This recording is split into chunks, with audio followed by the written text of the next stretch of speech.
You are muted. It's another edition of for the program. Today mark the 22nd day in the month of May. It's 2025. It's Thursday again, the eve to the weekend. The weekend starts on Friday. So that every Thursday it is the eve to the weekend. Let me say good evening, good afternoon, good morning. I don't know which part of the world you are monitoring us, but you are somewhere monitoring the closing argument on the radio by our online page, the closing argument official page. I said, welcome to the program. My name is Ansu K. Salif. At this junction, we cross over to Jerome Gamer, who is sitting pretty tight to get the ball rolling for us on the Thursday edition of Closing Argument. Chief, welcome. Welcome, Ansu. How is the capital? Is it raining? Is it shining? How is your rescue corner, Mr. Ansu? Well, um, I'm in my rescue corner and just observing the day.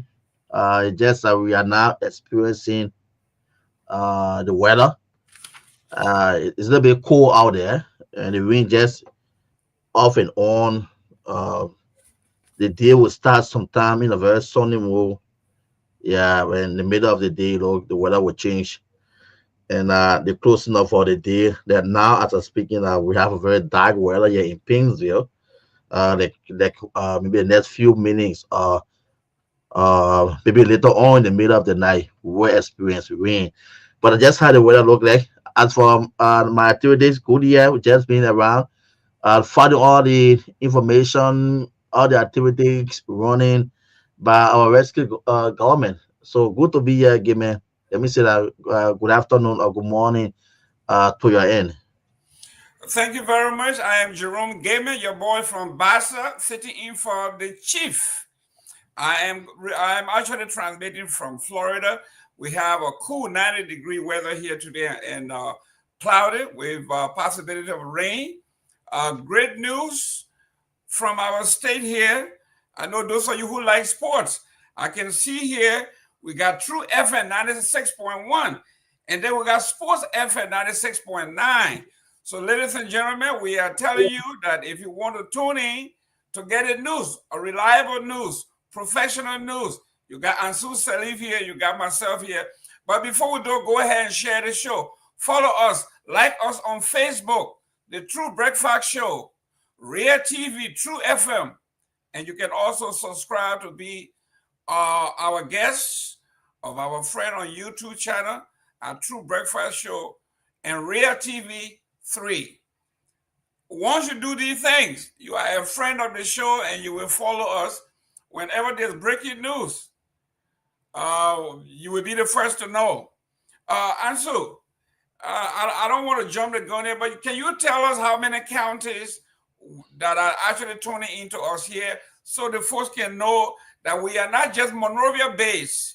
When we say Truth FM, when we say Sports FM, we are talking about the entire country. Talk to us. Tell us where people are listening in from so we can reach out and say hello to them. So to get that information out to our people by the word of information, this network covered the 15 counties indeed. We reach as far as Sierra Leone, Africa Coast, and Guinea. This is the only media institution, radio station that have the water coverage. So we covered 15 counties, which are far as the three different borders. Ladies and gentlemen, you are not hearing it from me because I know you're going to say I'm vice president for administration of CMC. So I will be talking about CMC. No, we are talking about facts. If you follow this particular communication network here, you are reaching all 15 counties. The only communication network that does that, and the only online talk show that does that is the closing argument. The closing argument is the only show or program that reaches all 15 counties, parts of Guinea, Sierra Leone, and the Ivory Coast. If you are on the cash reloaded or thieves reloaded, and if you reach all 15 counties, if you reach all 3 countries, parts of Guinea, Sierra Leone, Ivory Coast, debunk what we are saying. This is the closing argument where we deal in facts. The closing argument, we are dealing in facts. Actually, so factual that I invited a young son of Nima County, a friend of mine, that had run several times in the Senate seat in Nima. He keep running, and I want to know why he keep running. So, oh, welcome, Grace. How you doing there? There you go. Mr. Go back. Am I pronouncing your name right? Yes. My name is Armstrong Gobaseleko. You call me A Gobaseleko. Thank you very much. I came across your name. I came across several of your flyers.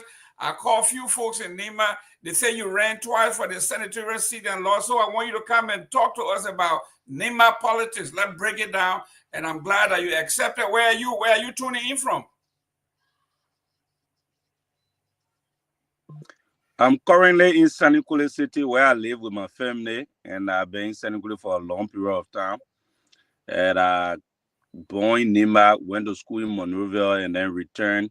Been working in Nima, being in and out of Nima, Monrovia, Nima, and I worked in Grand Bassa for 4 years, and I was able to also work in Grand Kehleboe County for 3 years with the Ministry of Finance and Development Planning as a county monitoring officer for Ministry of Finance and Development Planning in Grand Bassa, and I also able to work as the same county monitoring officer for Ministry of Finance and Development Planning, Grand Kehleboe County. Great. Ladies and gentlemen, we're just talking about covering all 15 county. Here is go back. I'm currently now speaking to you from. Thank you. He's talking to us directly from Sannikule. So you know we're telling the truth. And to turn the show over, I'll talk to my boss, the chief himself, from someplace in when we were growing up, it was Marshall territory, right? So I'm aging myself now. I'm telling you how old I am because some of you have never heard that name. Marshall territory is now Magibi. They combined the Gibi, that was a territory, and Marshall. They combined the two, and that's how they came up with the name Magibi. So those of you who are not attuned to Liberian history and the geography, I am just giving you free.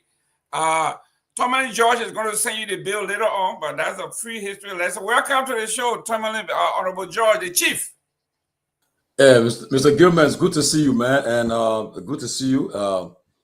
It's sometimes it's good to take a break, and spend time with the kids and so forth. And I'm still busy, but just have to make a debut today to come back to recognize some people. Like today is Professor Kennedy. His daughter graduated today from college, and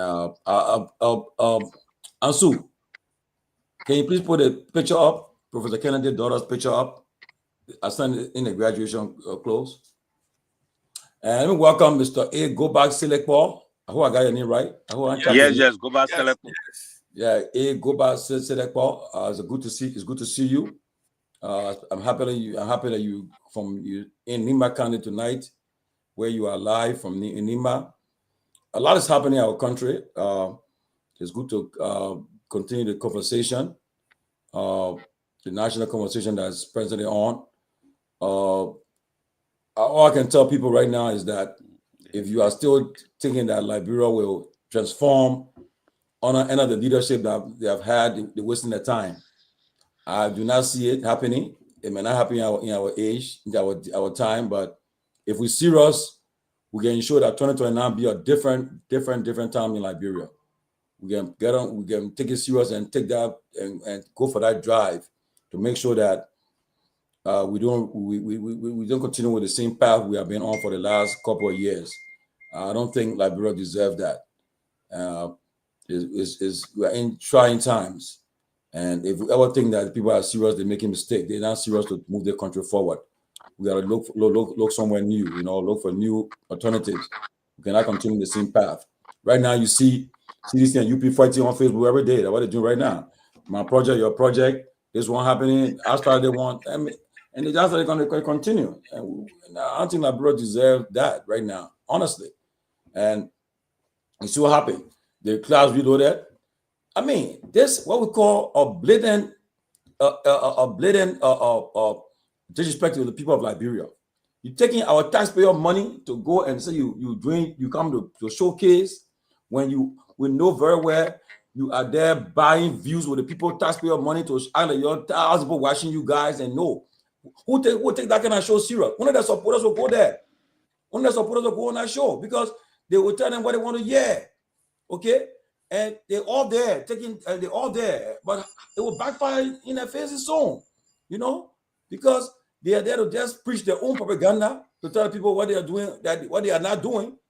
And, you know, we got to be more aggressive and expose them, tell them what's happening. I repeat, Closing Argument is not an opposition platform, not a government platform, but we are there to always set the record straight.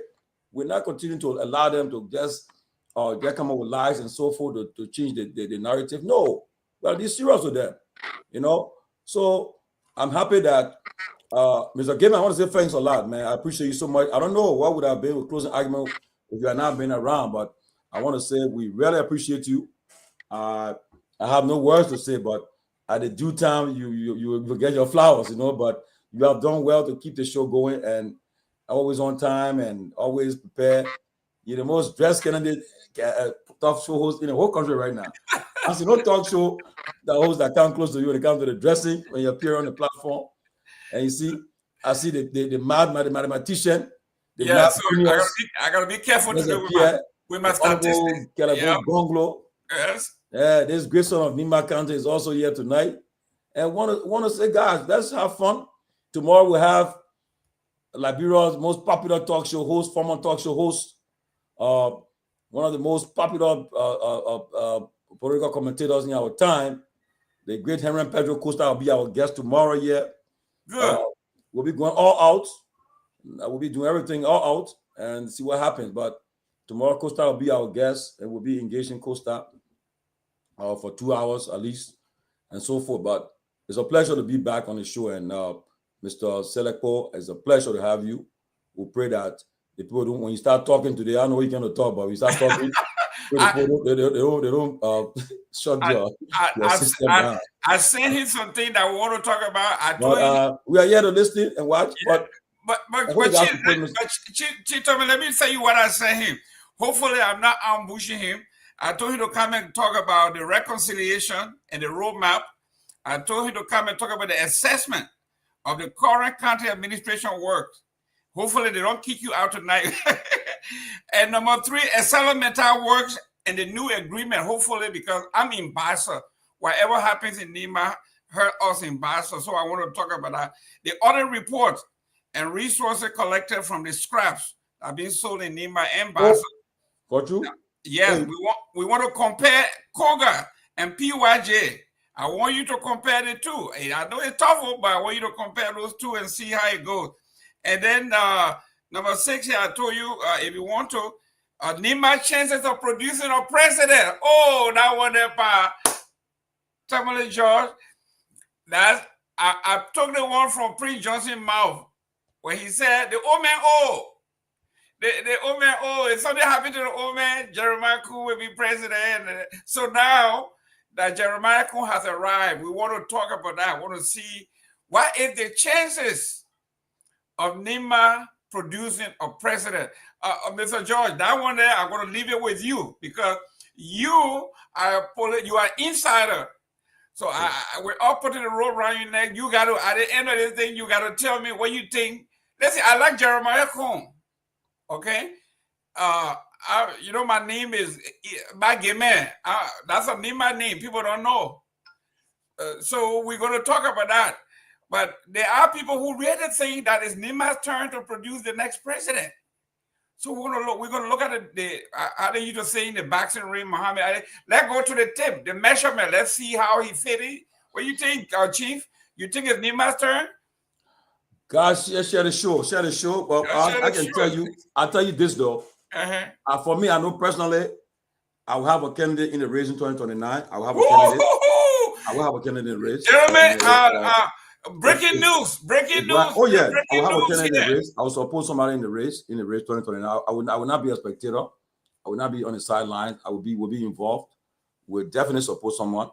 And that person, the last time we just give ourselves just like that, but it's not going to happen this time around. We'll scrutinize everyone and make sure that we get the best candidate for Liberia to move this country forward. We cannot continue in the path we found ourselves for the last 20 years. It's not fair to the country and to all of us who have vested interest in our country.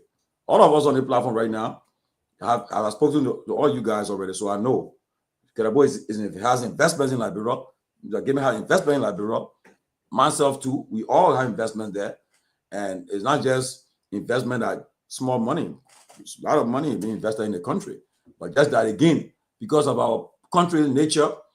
If you just announce what you're doing and people all about together know all your stuff, they come after you too. All the stuff because of the country we're in. I don't think it's fair to the country, but I can tell you, I don't know what will happen in 2029, but I can tell you that I'll have a candidate in the race. And in fact, I won't waste time. This time I won't be too late. We're not waiting 2027, 2028, but 2026 will announce our candidate, our choice. Oh yeah, we're not going to waste time. We're not going to waste time. We're not going to hide ourselves. We're not going to be in the background again and playing all that stuff where you play hide and seek. No, we'll be bold. We'll be intentional. We'll be forceful. Come up with that because I know we'll make the argument. If we waste time, Gilman, I think Tomalin is lack of words. He's lack of what to say. He doesn't know what to say at this point because because I know his candidate Kehleboe. His candidate Kehleboe. I'm going to talk about in December last year. He said there is a candidate. But I stand by estate. What wrong you? I stand by it. Oh, Abachi. So listen, guys, gentlemen. I think what we're playing tonight. I see the guest is coming back on. What we're playing tonight, the 2019 is going to be like AOB. Our focus tonight, Goba is an advocate, well-known grassroots activist in Nimba. He wants to talk on some of the burning issues in Nimba administration, vis-a-vis the Aslo Mita, and this is because this is what he has been involved in for decades. Right? Nothing want him to share his experience. And I think I focus on that. The 2019 will be like AOB, like we finish talking everything and somebody wants to say something. Because we don't want the Nimba issue, the local issue the guy wants to talk about. Once you bring 2029 overshadows everything, you nationalize, so let's just put that one side.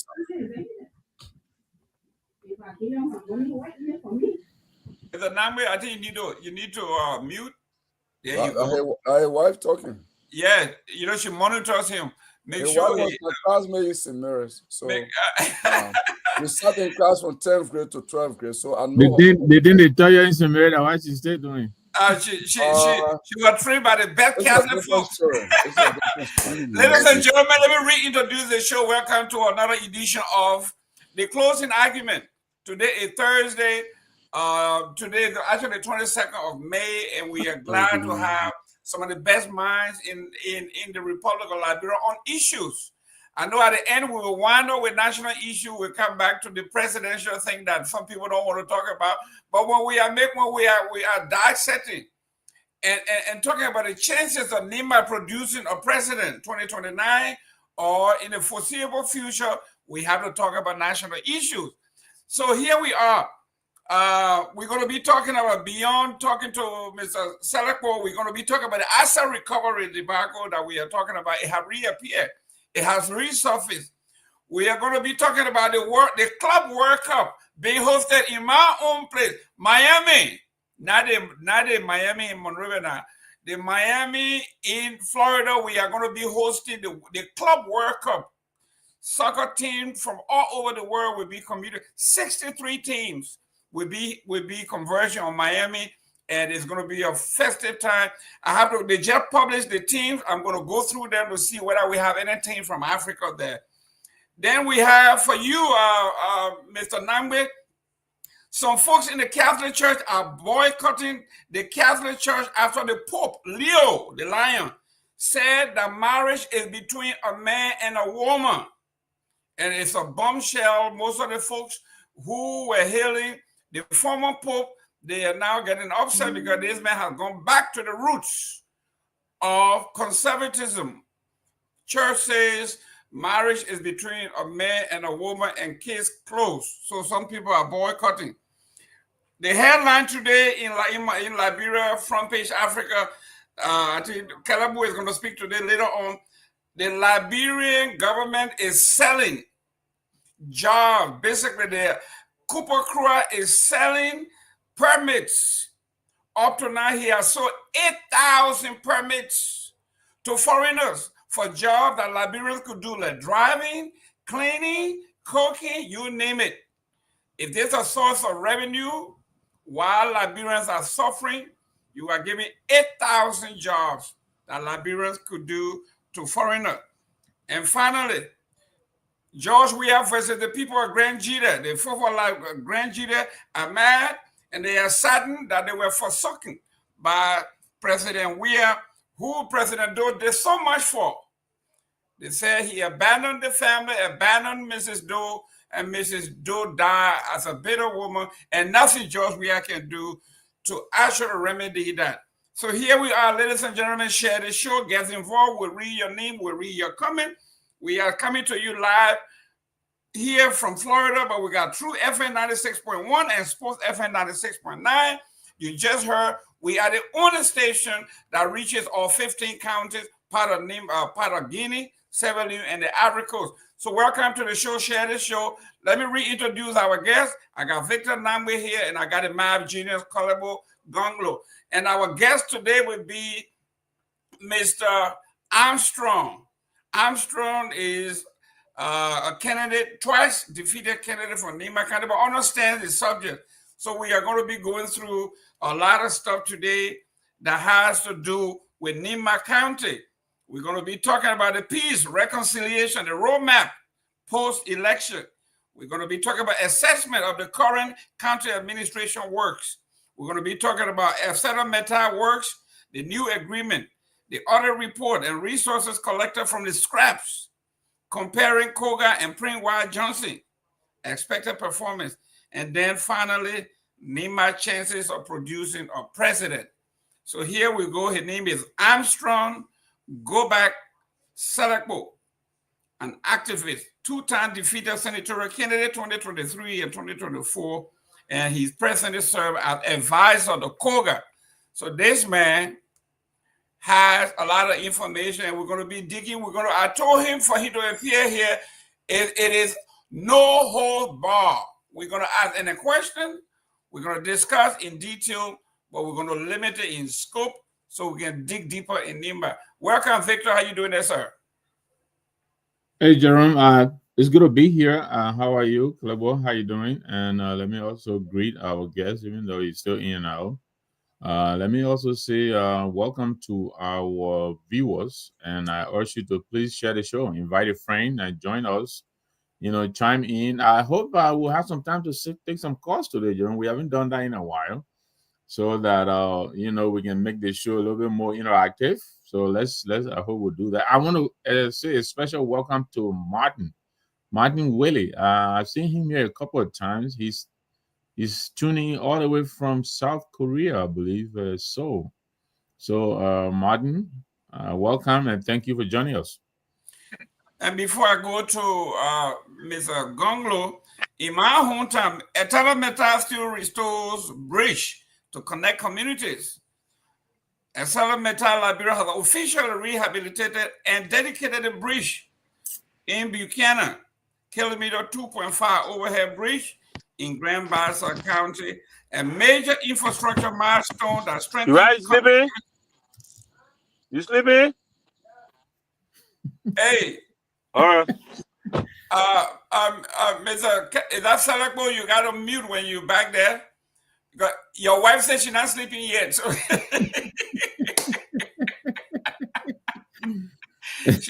she keeping an eye on you. She's not sleeping. So the folks in Buchanan, though public infrastructure, this bridge plays a vital role in everyday movement nearby community, locals, and cross-country road users, logging companies and businesses, etc. may start railway transport iron ore from Mount Nimba, Togodeh to Grand Bassa, the port of Buchanan. By investing in the full rehabilitation of this key bridge, according to Metal, Liberia is once again provided its commitment to safe, reliable, and inclusive development in areas beyond the coal mining zone. We want to say thank you to Metal. It's not all, but it's something, and we'll push more for more. Hopefully, our guests can come on. But let me start with current event in Liberia. Let's start with the chief himself. This is not on the list, but we talk about on the front pages of the paper in Liberia, asset recovery is back. We know exactly what that is. We talk about the World Cup, Soccer World Cup, the Club World Cup, 63 teams from around the world will converge in Miami to play for the World Cup starting June 14. Real Madrid, yes. The World Cup this year? No, Club World Cup. They're doing something now. They call it the Club World Cup. So all the top clubs from around the world, from every country, will converge. They had done a preliminary thing, and now 63 teams were selected, and they will converge in Miami starting June 14. They invited anybody from Liberia? What kind of team in Liberia? What are you talking about? Hey, don't say that. You got champion team in Liberia. I am Barrow to invite. No, but I am Barrow now. The people have they are all that's what I content need to change, because they are all focused on European League and forget about the real our Barrow IE. That's why I don't want to. Of course, Manchester, all these stuff there. But Tomalin, I used to play soccer. Even when I was in Monrovia, I had my third division. In my community, I was part of a third division team. I used to be with the children who go play. The thing is, every little young child coming up, they want to play either like Messi, instead of trying to have their own, organic skill and play. They want to play like the European player, and they don't have the kind of field that the guy play on, So which is not bad, but they're not putting more effort. And that's how it is. Not putting more effort. But I don't understand, but I just think that let me not. Sorry, go ahead, Chief. Yeah, we're not with our country. I don't know. We just went back, walking backwards instead of forward. Can you imagine today? Back in the days, IE, Barrow, all the top clubs, but today they're all focused. How will you improve the country's our football structure when you focus on backup, on teams that you never see, not in your dream see them? See down here. Enjoy the money. Yeah, but you focus on them, and it's disappointing, man. But I can tell you, the Liberia will try to envisage in the next few years from now, we will not have that situation. Wow, it's a big statement. Oh yes, we'll not have that situation. Trust me, I'm telling you. Why are you speaking with so much confidence? Because I know very well that I'll be part of the winning team 2029. No joke about it. There's no joke. We'll work hard. I know that you and Grace will be part of that winning team. You know my party. You know the party I'll be with. So why you gotta come on, Nisa? You gotta. Because I just want you to talk. You save the table. You save the table because you gotta take side before. Oh no, I'll tell you, sir. I will not waste time. Great. Grace respond. Let me. By that time you'll be with CMC. So that was. No one know the future. You know the future, so thank you. Yeah. Listen, Tomalin George is a politician. You can nail this guy now. I'm telling you, this man was related to. I went Liberia 2023 to vote for Cummings. I voted for him, but then I found myself in a runoff supporting. Gamer too. You're talking with Gamer too. Gamer say you are Kehleboe nephew. Look at this man. I said we are. We listen. You can't pin the man down. You can't pin the man. Said he has a candidate. He said 2026 he will announce. So that candidate might be Victor Nyenwolo. You don't know. It might be exactly. Victor Nyenwolo. You can never tell. Who knows? But quickly, right? United People's Party. Victor Nyenwolo, the United People's Party, or what? From Mitchell Steele today. Look, you don't ignore Kehleboe up to something. You have to answer what he asking because it's a serious question. You say ask. Go ahead, put your question again. Go ahead, my LPV brother. No, he's talking something that maybe he could be supporting you. I'm saying of the United People's Party. That's what I'm asking. There you go. Let me But welcome Grace. Mr. Women said something, Jenna, about Mita Steel. Look, we're taking, look, if we get a serious government in our country, all the concession agreements will be revisited. To be honest with you, Mita Steel built that bridge, $750,000 for a bridge. Right now, you tell them what you want to be done in your country. They tell you what they want to do for you. Tell them if you want to do business with me, tell them, say, look, Liberia, this is what we want. Our cooperation should be based on these areas, in these areas. We're concerned about our health sector and so forth. They tell you they've been in Liberia for almost 20 years. People taking billions of dollars out of our country, but they give you $750,000 bridge. You must celebrate with that. When that bridge was using the old bridge before, the reason they start where the people made no smart when they said they're fixing the bridge, and we celebrate with it. You see that boy in Burkina Faso? I will come down. He told the people they were taking $500 million stuff out of the country. He said, it ain't happening. They said, but we saw an agreement. He said, I don't care. You see what other guys saw yesterday? What Trump made fool of him? You know, let me say this quickly. Let me welcome also Robert and Grace. And let me say this. Kehleboe will bear me out because he's a math person. You know, talking about that, Chief. A couple of days ago, I mentioned this, but we're probably not here. But the Liberia extractive industry, I think Transparency Initiative, I forgot what, but they reported that last year 1.4 billion, and the mines minister has confirmed that, right? The extractive industry last year brought in 1.5 billion dollars into the economy. Liberia, we got only $82 million out of that. Go figure. $1.4 billion the mining industry took out of Liberia. And we as a country, we got only $82 million. You know, because Chief is talking about, you know, Salamita and all of that. And why is it the president of the Republic of Liberia does not know whether Orange is supposed to be giving the country 20% or not? He's been in office almost 14, 15 months. And he had to go to Ghana for somebody to, you know, to educate him on that. You know, and I don't think it is his fault. It's just a country that is not a serious country. You know, we have a lot of things wrong with us. Excellent. Welcome, Robert. Victor, if I can just add to one minute. Let me welcome the Queen of Straight Talk, my boss, CMC Diaspora USA Chair, Madam Grace Guar. How you doing, man? I'm doing good. When she hosting a talk show somewhere else, Jerome? Yes. She comes on tonight at 8 p.m. We should 12 midnight. I always watch her show. She and Dr. Francine, they'll be out there and talking. And the political lodge. That's right. It's a lounge. When you're traveling at the airport, you go into the beautiful lounge where you sit back and relax, and you talk to other folks. People who are traveling, you want to learn more about other folks, and they learn a lot from you. That's why they do. So when you tune in, you will learn a lot. Robert Garguah, how you doing there, sir? I'm doing well, thank you. Good. Before we get to politics, let me read it. The FIFA World Cup 2025 kicks off June 14th in my neck of the woods, Miami. Okay, June 14th at Hard Rock Stadium. Oh yeah, there's gonna be rocking in Miami at Hard Rock. It's the club. It's the club.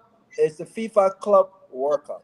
Yes, FIFA Club World Cup, and they will be representing 32 elite clubs from around the country, around the world. They'll be coming from Europe, Asia, South America, Central America, North America, and Africa.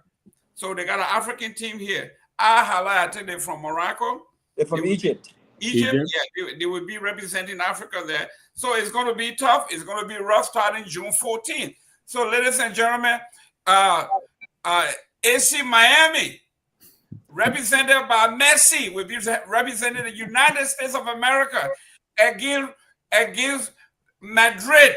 So that would be, you want to talk about the best of the best, Messi against Real Madrid. It'll be interesting to watch. Yes, Miami is going to be rocking for the next 3 weeks. It's going to be rough. So welcome to the show. Let's get started here. I know this is a political charade, but the asset recovery is back. Whenever the government is in trouble, they come up with another smoke screen. They are saying the asset recovery is back. They have identified about tons of people, businesses, land that they have captured or they're about to capture. Europe is helping. Everybody is helping, and soon they are going to have these people in court. Let me start with Grace because she will be straight. This is straight talk. These are the folks from day one. They were chasing taxi drivers. They were chasing pimping boys. And it came out to be a complete smoke screen. They are back again now that we are talking about the economy, the dollar, the escalation, the inflation. They go and say, we are back. So people can follow them, say they're working. Your take on the asset recovery scheme that is going on in Liberia before they send it today? Oh, so I mean, this is newsflash for me. So they brought the team back, so it means that Martin Cody didn't go back to work to Liberia. Well, the chair, Mr. Martin Clark, I guess that's his name, Clark Martin. He testified before the House. And no, said, but I know that Martin Clark is the chair, but Martin Cody was on that team. He resigned. I don't know whether they're bringing them back totally, or they have a new group of people. That's what I'm trying to find out here. From what I saw, they have new group of folks. Well, the same folks with few added, still represented by Mr. Clark, and he said that they have discovered so much. They got properties. They got, but he didn't get no time, no address. Mr. Gamer, look, don't you waste your time to explain. I just feel it's another distraction, as usual, from the UP government. They always try to find something to distract when they are doing something that the public is about to notice.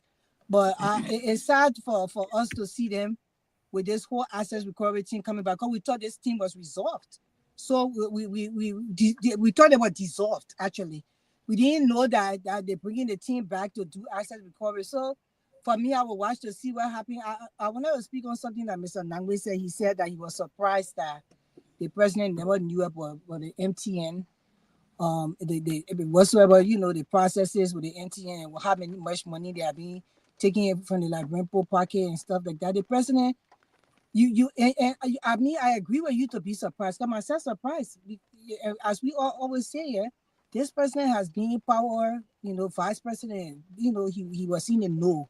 I remember going to his office and see a lot of Lebanese people sitting there waiting for him, and he being in the know of everything. So how is it that he doesn't even know when it comes to MTN, and now they're saying that they are bringing asset recovery team to come and start to do that foolishness they were doing in the street. I hope they come with a different strategy. I hope they have gone to training, because when they were dissolved or when they removed them, at that time, if it was a sensible government, they were going to bring professionals in to train these people how to do asset recovery, because most of the people were hired on a policy basis.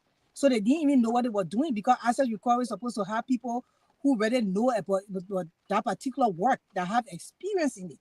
Not just to come and start recovering assets. You have to have experience, not only going to school for it. You got to work in that capacity at least for 3 years to have some experience in doing such a job.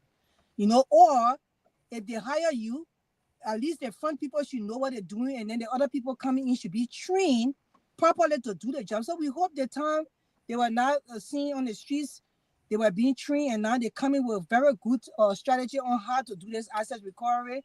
It's now another thing that they're bringing in the country again to just bring noise. But we are looking to see what happened, and hope they can do their job well, because Liberia has a lot of assets they need to recover. The Liberian people need that money in their coffers, and they need to make sure that they get those money, and it should be on a fair basis. Because the other day we saw they say, oh, yellow tax and Finabono, and then that case down. So but the government, I just don't get it. They don't have results. That's the thing. They start one thing, everything just go down, no result. Then they go to another thing, it just go down, no result. They even feeling so threatened until they got a group of the people now that are supposed to be doing the people work coming on Facebook to defend government. They how they call it, something reloading. I don't know how they call it, reloading. Those people are in position in government. You think if you're in a serious position and you suppose you're doing the people work, you will have time to cancel that on Facebook or can't be talking. Well, I brought need a set of people that will be running with things. The country is so behind. How these people have time to come sit on platform and be talking in the evening, trying to defend the government while they're supposed to be working in a country like Liberia, where you don't even have the time to relax because the country is so behind. You know, in America, yeah, we can go to work and come back, we can come here and freestyle and talk because the people have system that work. Liberia system does not work. So how you got government officials within top position sitting down on Facebook trying to defend government while they're supposed to be sitting down strategizing behind the scene. Even after work, they're supposed to be doing serious work because when we built a system here, there was a system I helped build in this country. I was working in a certain position, and we at 10 o'clock in the night, 8 o'clock in the morning. But these people built a country in turmoil. They said how they met the country, but still they have time to come and sit down on Facebook and be talking in reloading stuff, and they're talking gibberish. So I just wondering what the asset recovery team coming to do now for the Liberian people because they came for they couldn't do their job. So when they went back, we hope they train them because when the way they come in now, they will not. Wow, the signal in the Pennsylvania area, it looked like it's bad. Victor, before we go to our NEMA thing, hopefully You the couldn't young hear man. me? No, you are breaking in and out. Oh, Your it's raining here a lot. Yeah, your network, the network is kind of tripping. Yeah, it's fluctuating. The video also. Oh Lord. Okay, let's go. Kehleboe, Victor, excuse me, Victor. Before we go to if the gentleman doesn't come back, hopefully. Yeah, so let me announce it. He's not coming back. He just communicated with me. Oh, He yeah. said he's actually reading Door and Cat in Sanukule now. Okay. And the current went up. Okay, And, so and so there's no current in Sanukule now. And okay, so that's then good. the network, whatever happened to it. So he Great. said Okay, so tomorrow we'll reschedule. Yeah. Please. Okay, great. So Victor, let's spend 1 minute on this because we know it's a scam with the asset recovery thing, so we can move on to this new article from Front Page Africa we can discuss. This asset recovery thing, does it mean anything to you? I mean, we've been on this since the first day of this government. Yeah, I mean, asset recovery, the way it is being done in our country is the way not to do it. And I don't know, you know, I know Martin for quite a while. He's a very capable young man, but maybe this particular line of work is not his area. You know, he came in there even more broadly. His management style really brings a lot into question. I mean, he's a good lawyer, but it looks like, you know, his capacity to hold a team together, I think, is in question here. We know a lot of the people left. Grace mentioned Martin Colley. I think Martin Colley left. Emmanuel Gongloe, I think, the freedom fighter guy, economic freedom fighter, he left. Alex Coffey, you know, so you know that is a problem. And then I think he has the agency seems to be incapable of attracting, you know, the necessary skill set because asset recovery really is requires some specialized skill and not just putting on, you know, a reflective vest and going to, you know, put on a roadblock and you stop in taxi like they did the very first day they came into existence. It's really more than that. I mean, you're talking about real forensic investigation, you know, going after stolen wealth, and most of it not in country. You know, it's not about arresting, you know, taxi cabs and pulling on the roadside and they, you know, bringing GSA and no, that's not what it is. So they've had so many relaunches. I know you said, you know, 1 minute. So, but I think it is a failure so far from what we're seeing. This is not what many of us imagined the asset recovery will be. You know, there's a lot of our assets that have been stolen, you know, from the government, from the country. Some of it in country, some out of country, mostly cash, and of course, I said government property, government buildings, government equipment. So there's a lot that I thought they could do to help, but it is not happening. Maybe they're being hamstrung by maybe some of the very people in the government, let alone maybe their own capacity to do the job. But so far, I don't think they have they've passed the test, of the smell test for asset recovery. We'll see what happens, but I don't really see them going anywhere so far. Great. Honorable Gongloe, you the statistician here. You may have a say so before we go to the Dara Dillon accuses Labor Minister of giving Liberian jobs to foreigners selling their job. Before we go to that, you talk to us about the asset recovery. From your mathematical standpoint, is this doable? Does it make sense, or is this another smoke screen?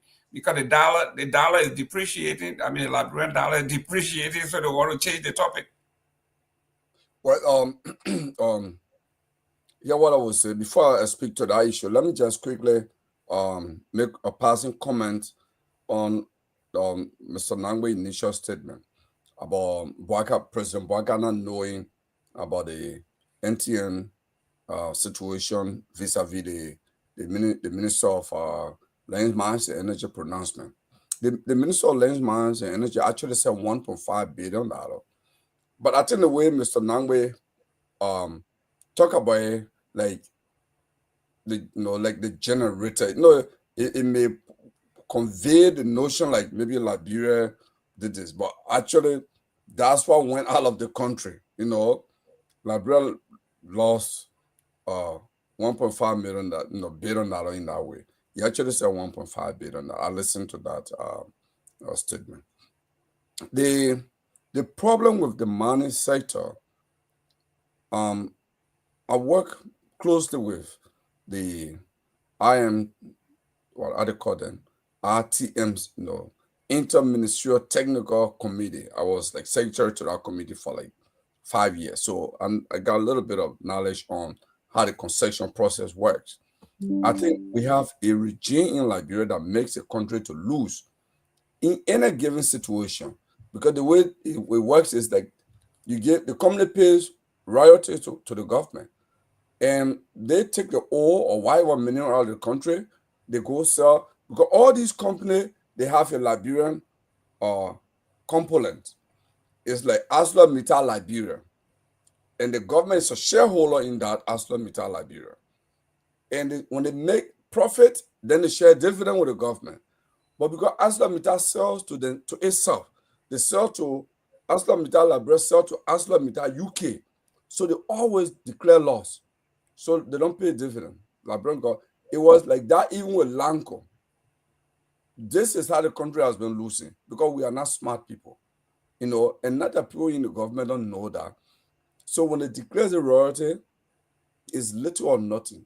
They can take even $2 billion worth of ore. What they will pay in royalty will be like, I think the royalty is about 4%.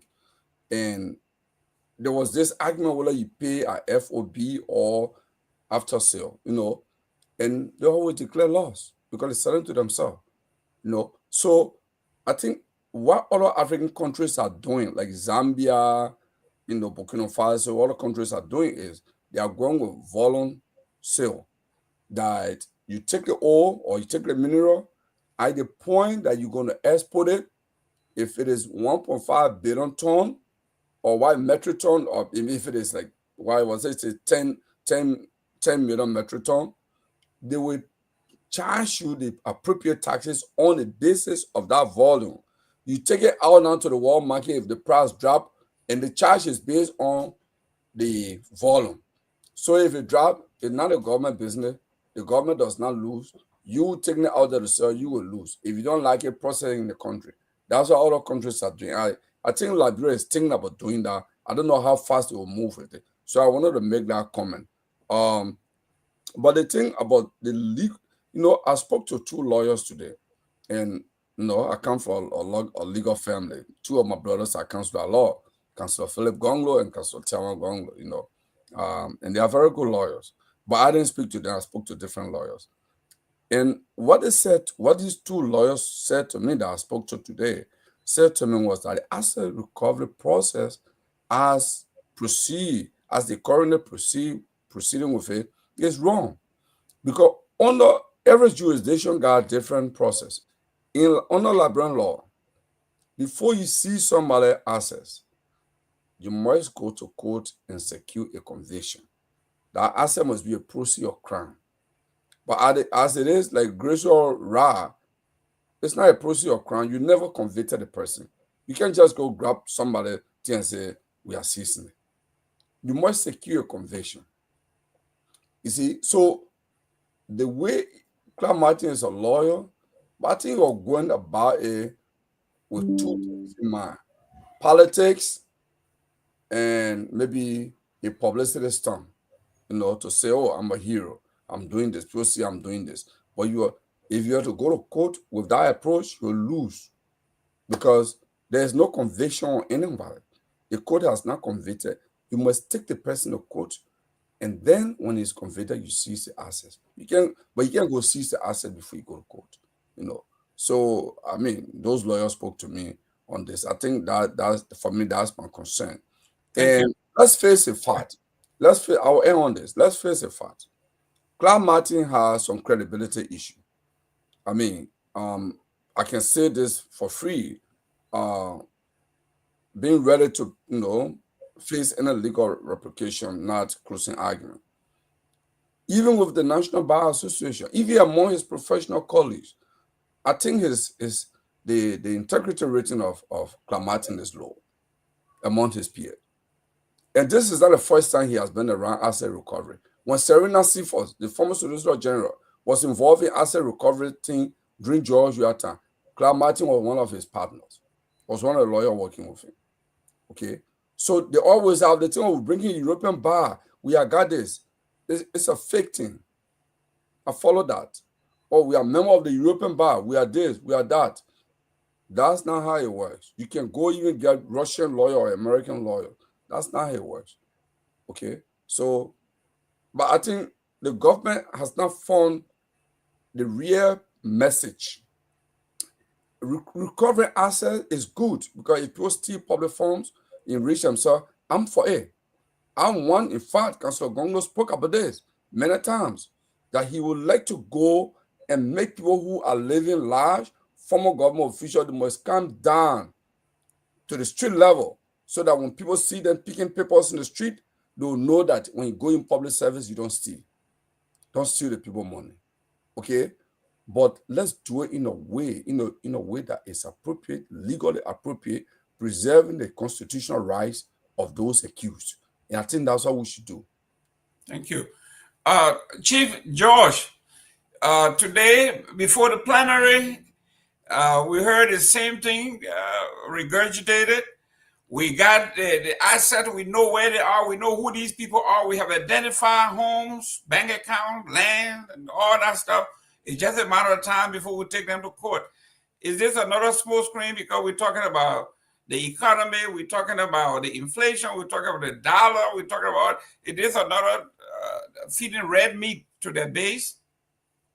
Well, this asset recovery, I will tell you this though. Look, it depends on the intention, the end goal. If they are sincere, if you are doing it, if you are being sincere to do it, you should not just start with just don't cherry pick or target a certain group of people.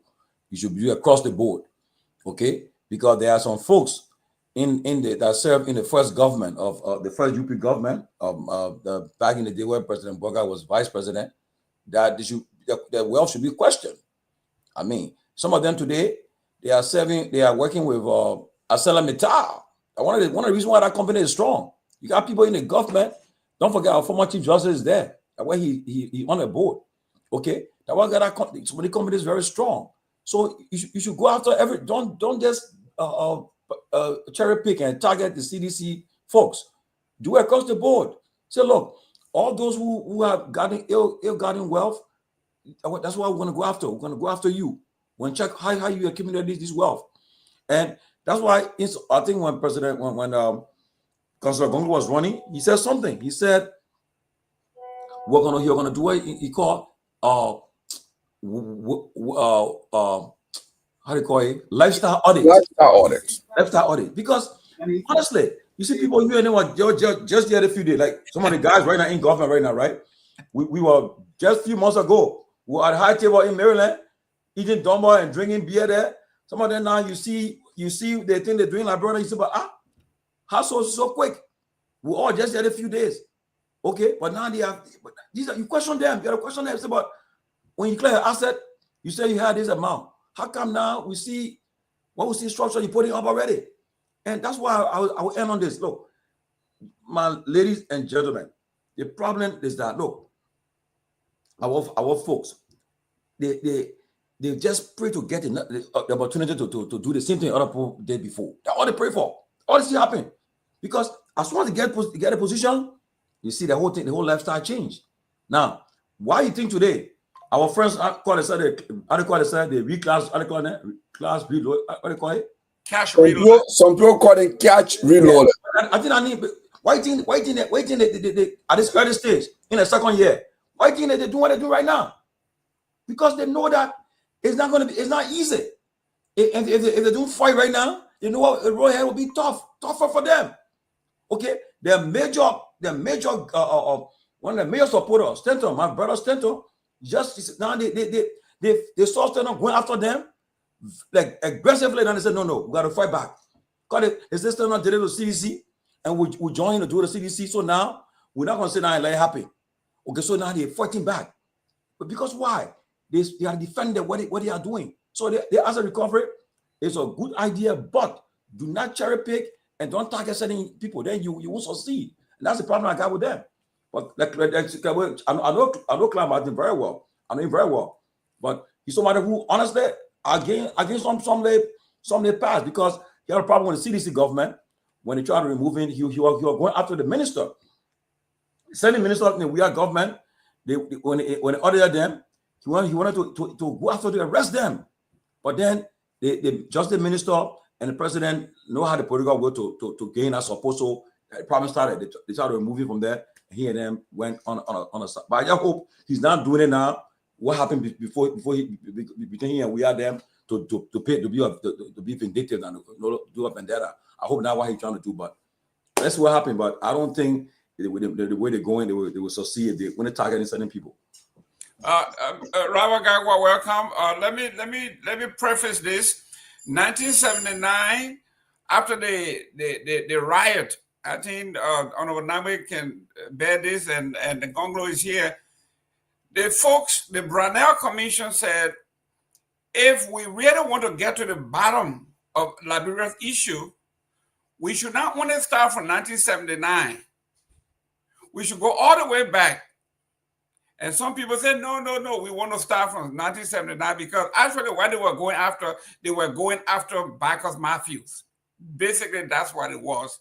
So let's catapult, let's fast forward to this so-called asset recovery. The asset recovery team says we are going to order from 2018 moving forward to 2024. They are not talking about 2000, 1979, 1980. They say 2018 to 2024. And who were in power 2018 is George Weah and his men and women. So you see why people are saying this is a smoke screen. Every time the government is in power, their base want to red meat, which is go after George Weah and his men. So now here they are again. The dollar is depreciated. Everything is going down. They got a two-prong approach here. The cash reloaded, and then this fake asset recovery team before the plenary today. Your take on why they are going back? Hey, if it worked for you so many times, keep going back to the well until the people catch up with it. Well, it's sometimes it's difficult to analyze. Because when people talk about, well, let's go all the way back, and I'm not just speaking in reference to the access recovery, but when people say let's go all the way back, when we're talking about addressing our issues, we must understand the history of Liberia and how we got to where we are, we can go back as far as beyond 1979. We currently have a president who has over 40 something years of experience, which means he's been in the public space, he's been part of Liberian politics, he understands the terrain. And for a guy who's been around for that long, and given the soul experience, will know exactly what Liberia's problems are. And, you know, when you factor in the fact that he's been vice president for 12 years, he will hit the ground running.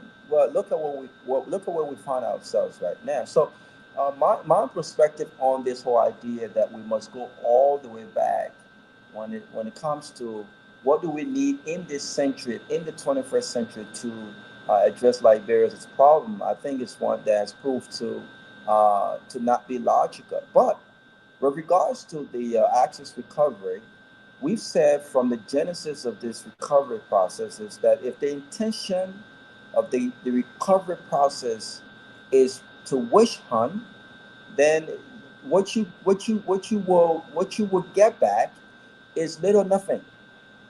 If there's a genuine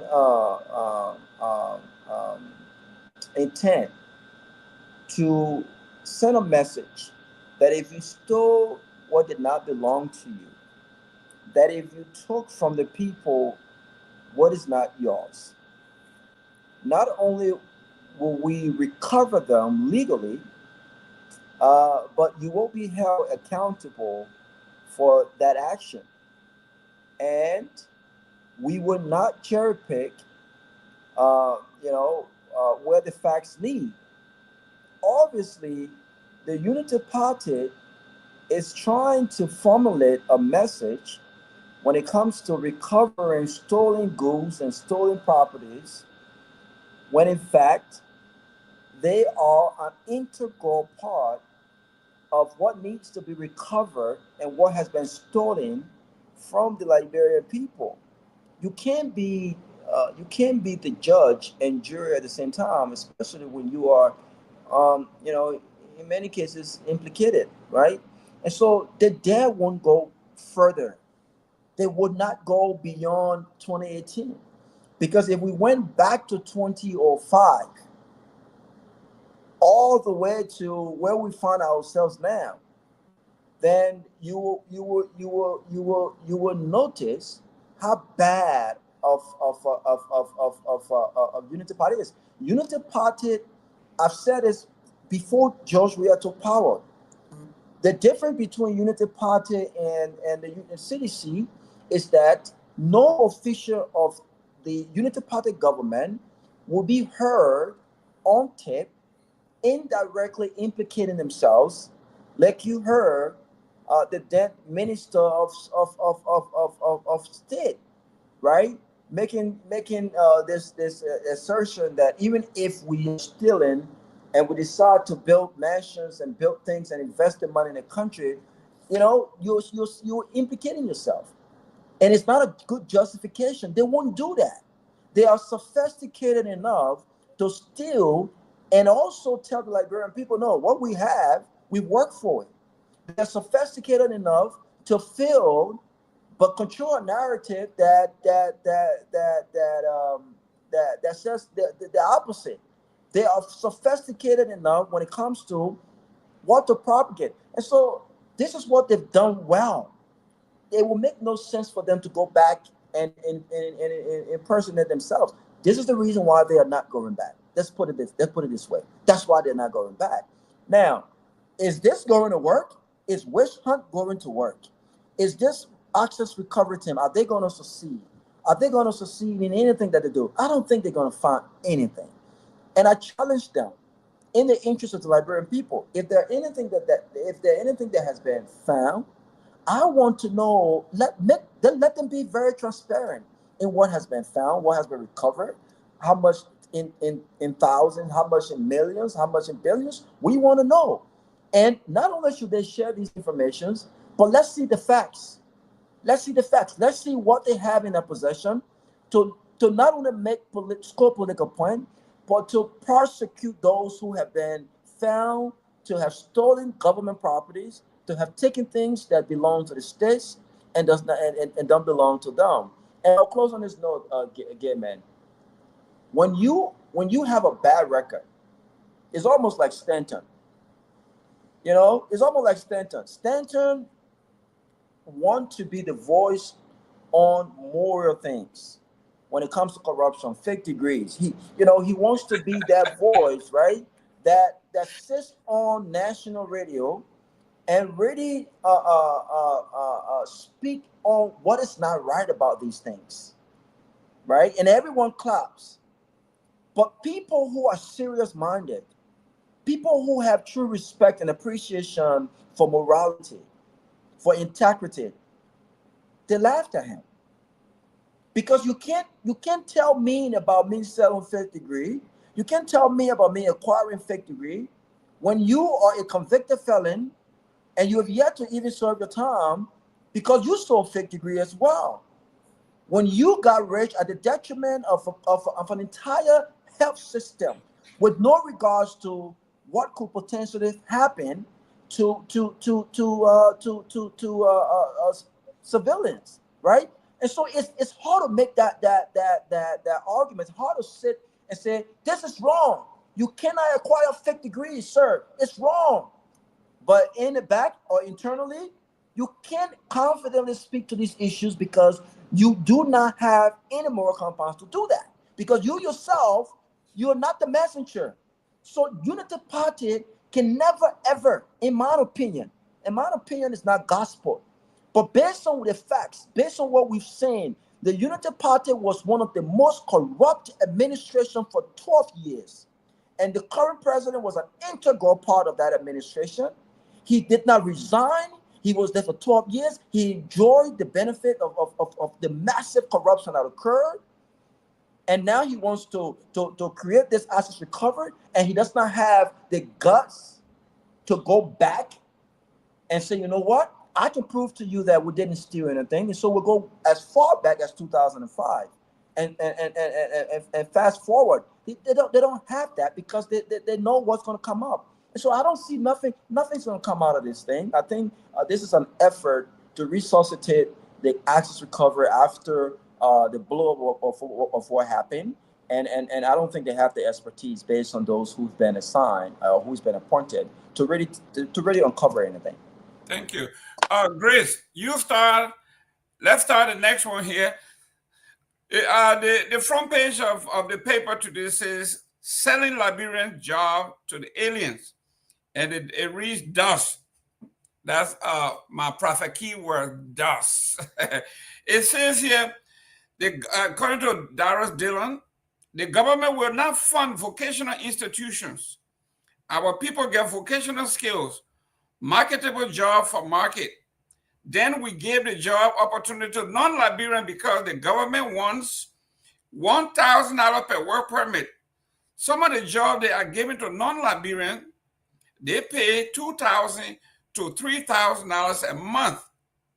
We have not changed the system, and the category based on our report was that we sent you, and we continue to say that out of the 8,000 permit you are talking about, the non-Africans, aliens, get 6,980, which constitutes 69%. And non-ECOWAS aliens was 2,699 for 27%. These categories are tied into the LRA system we met here. According to Mr. Cooper Crow, he said he met these things here. But isn't this why they came to change? That 8,000 permit this year that was sold, $1,000 per. They are going to janitors, drivers, cook, cleaners, things that Liberians could do while we're building all these vocational schools, and these kids are graduating, and the basic carpentry, welding, mason, you name it. All these jobs are going to foreigner. Now, Darrell Dillon is saying he will block this, and these people should not get funding because Kupakura is selling our job to foreigners. 8,000 so far this year. Grace, I know you know I don't know. Kupakura. Y'all can hear me? Yeah, we can hear you now. Y'all can hear me, right?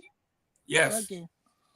So, and the thing is that I don't know why it took the Senate legislature this long to actually summon Kupakura. I mean, this is not nationalistic at all. How you have Liberians that can do work, supposed to have the first preference in job, or for job availability in the country. And then you sell work permit because you want to make money for yourself. I mean, it's alleged that that's what he's doing. It's coming from the Senate, so I would say it. And you're selling work permits to foreigners to come and take all the jobs in our country. You are not being a patriot at all. You are not being nationalistic, and it's wrong. And that's why we say that Liberians, they don't like one another. They hate. There is no way you will want to be anywhere and just see your people suffer and other people just prosper because of your lack of maybe the things you do, being that you are in a position to change your life. They have so many qualified Liberian drivers that when they're driving for you, I use one or two of them when I go to Liberia. Very respectful. The ones that I use carry themselves well. They dress up in the morning, get ready for work, and they come. They get in the car, they take you to where you want to be. And at the time for them to leave, sometimes they will even work overtime. And you have to pay them for that. So how you will see these people trying to live in their own country, and you take the jobs that's supposed to be available to them as a director or civil servant, then you sell or you give it to foreigners because they has not proven whether he sold it.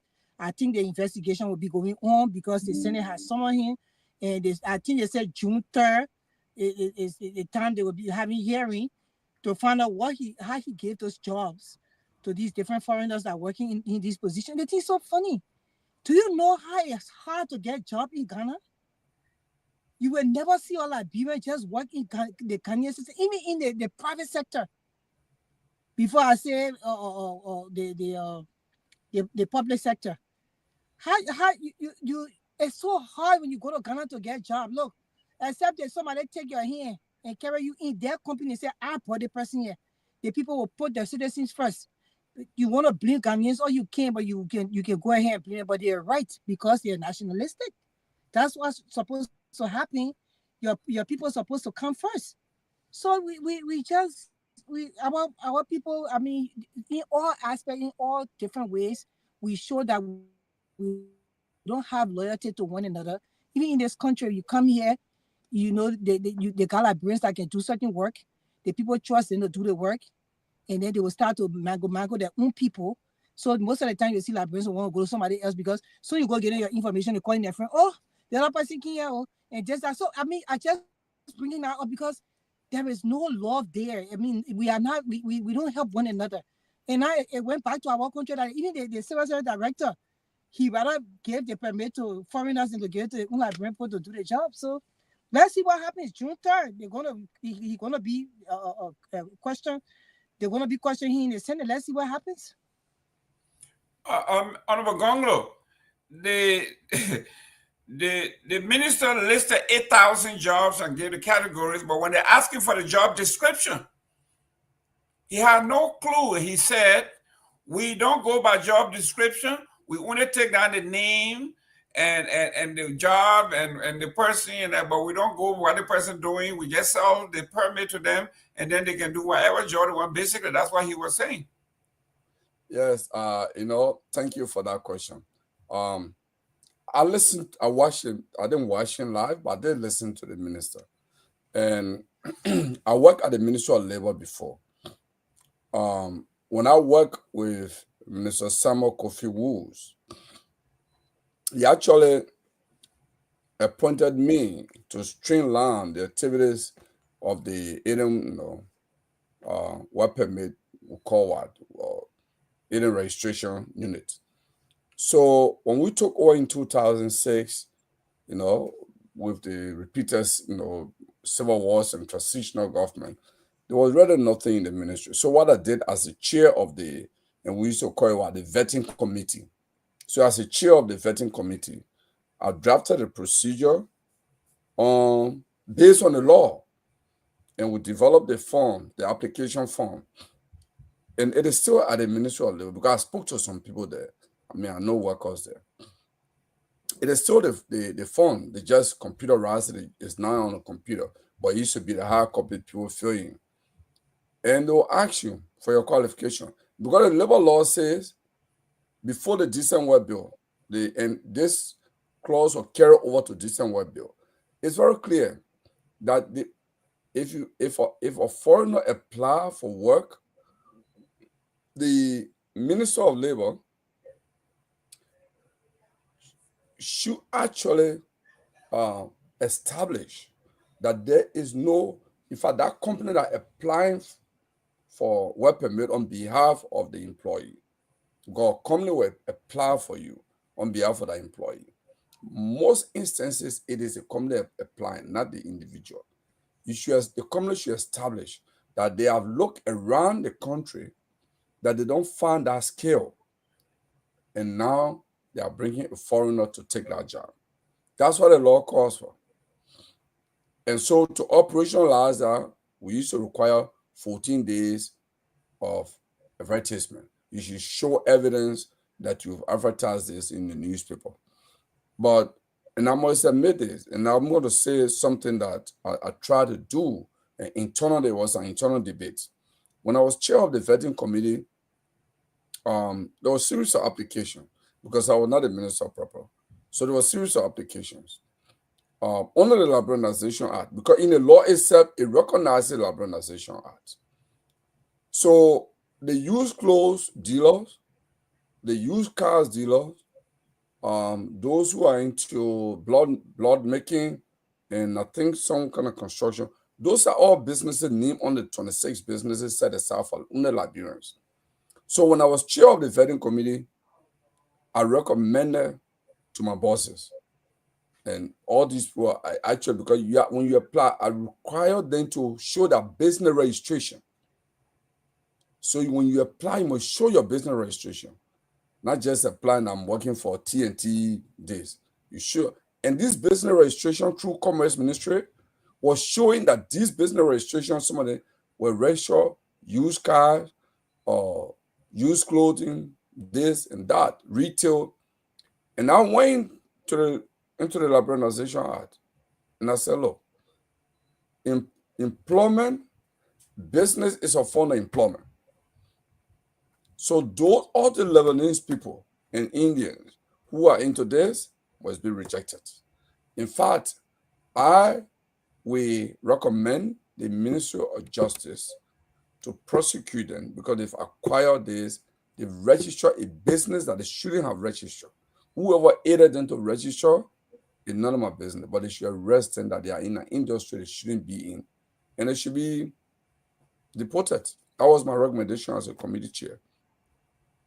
I'm not a lawyer, but then there was this debate that, in fact, Commerce Ministry registered them, and I said, I don't care whether I'm on obligation to respect the law. If other ministry does not respect the law, it's none of my business. I enforce the law, and they can run to that ministry and say, oh, you get a business registration. So we had a kind of internal debate. But anyway, that was dealt with. But the minister, when I was watching what Minister Guar did, he actually lied on the oath. If the Senate was serious, the Senate was going to actually hold him in contempt because he lied on the oath. The ministry does collect the data on qualification, on the position, because the application is based on position. The work permit issue is based on position. After the position, then it can be classified further to say, oh, this person on pigmentation, that white person, or that non-African, or this one, that equal citizen. It's like the third category. You got the person profile and the position. Then you can then go into the different region they come from. So when the minister said, no, we don't collect this here, then brought in LRA and all that stuff, that was, it's like big man can be machine, but that was not true. And he lied right there to the Senate. He misled the public and the Senate. And I was so ashamed that a minister and a lawyer who has actually practiced labor law, he has come to that ministry so many times defending client, would lie in such a manner. It was so awful when I watched him. I think the seat was so hard for him. That's much I will say on this. But let me say this. Let me add something to my comment on this. The problem in Liberia, before I left the ministry, when Councillor Gongloe came to the ministry, he came and he said, why there are so many applications come here for accountant, because we got so many surplus accountant here, but the work permit is issued on annual basis, right? So some of the work permit were already issued, and you have to wait for it to expire before you renew it. So what he did then, he met the Chamber of Commerce, which at the Labor Ministry we talk about tripartite partner, right? The labor union, the business, and the government. So that's the tripartite partners there, 3 group working together. So he actually had a meeting with them. He said, if there's any profession that we shouldn't issue work permit in this country, is a accountant. There's so many accountant graduates in the country. We don't need to issue work permit for anyone come to work as an accountant. So that was his position. He spent, I think, a year and few months at the ministry, then he left government. So and he said, okay, to address this thing, he gave them time. He said, I'm signing this caveat that from this period to this period, I'm not going to give any work permit for anybody who is an accountant coming to Liberia. We have so many accounting graduates, but he did not stay there to enforce that he has to leave government. Here, what he did, he commissioned a study where I was part of that. In fact, we asked the International Labour Organization to check for work permit fee in our neighboring country, and they supplied us that.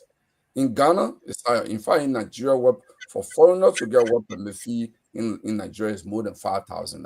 You pay and you don't even get it. So Liberia was $400 a pound, and we're the lowest in the region. That's why foreigners flocked to the place. Even Sierra Leone was higher than us. So Councillor Gongloe then said, listen, we will increase the work permit from $400 to $1,000. That was resisted by Jetty, Paul Seti, and the Lebanese community. They were using people around the president. I know some of their names. I don't want to call it. They were using some of the people around President Salih to get him to change his mind. And he said, I won't do that. I remember at one point, the president pushed her in front of one of his colleagues, friend, worked together before court. He said, oh, my man, by the woman government, if she want the people to have, he said, no, I won't do that. I'm not going to. The $1,000 will remain. Then if you read the Article 17, Regulations number 17, it's clearly stated there that when you issue the increment from 400 to 1,000, he said it will be reviewed after 2 years. At the end of 2 years, if there are more foreigners who apply, you will increase the work permit fee to a higher level, to a higher cost. Because his idea was we should make it difficult and expensive for foreigners to come to Liberia to work. That was his strategy. That Thank you. it should not be made for money raising for government, but we should make it difficult and unattractive for people to get a work permit. And that was his strategy. Point of inquiry, Jerome. Yes. Mr. Gongloe, thank you very much for that really comprehensive, briefing on the matter. In the write-up, it says that this minister, the Minister of Labor, has been the subject of several committee hearings, and I don't know whether he's defiant or whatever it is. Now, I mean, there is this communication from the rescue senator, Senator Dillon, for another hearing. I'd like to know if you are aware of any remedies that are available to the lawmakers, because apparently the committee hearings, they're done. Apparently that's all they can get out of him, conduct a hearing, and then what? What is the next level if you're aware of it? The Senate is a political theater. And second, a lot of the senators are rescue senators.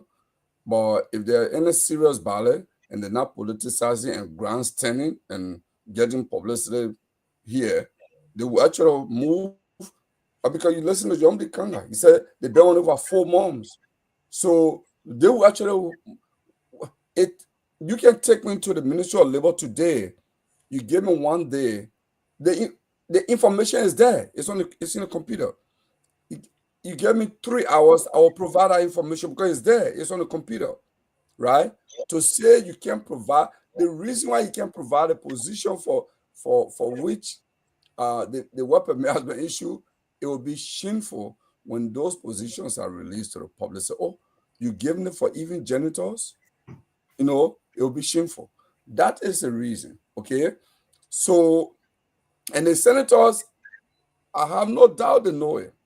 Because on the Ministry of Labor website, it said, if you listen to Senator Dopo said, but Mr. Minister, on your website, the information you said you don't have is stated on your website that when people are applying, they must state a position. In fact, what I developed that time and was approved by the minister was that you must submit your resume. You must submit your resume. And in fact, I will give information that I feel free to give this by myself. It was so tedious that there are 2 groups of prominent Indian business people in Liberia. They invited me to a house in Mamba Point, opposite the old American Embassy. I didn't even know their house there. But a Liberian. Kehleboe talking for 20 minutes now. Don't feel uneasy. I will say this. This is important. Say real quick so we'll go. They invited me to their house. Mr. Nangwe, you will not believe it. Offer me $50,000 put on the table. That they saw me as the Highlander in the ministry, because that was our other minister. That guy is a Highlander. And true, that was Highlander on this. So they offered me that. And I just told them, I said, will you do this to a minister in India? You call a minister to your house and offer them. I will report this information to the police in a heartbeat.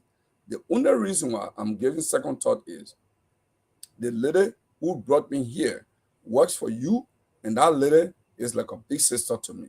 I don't want her to be part of the disgrace. Then she also lose her job with you. That is the only thing. But don't ever try me and I walk out. Okay? So they've always done this. The business community in Liberia find a way around it. So, Mr. Nangwe, in short, if I were a senator, I will hold a minister in contempt. And Thank you. Vote of no confidence in him. Thank you very much.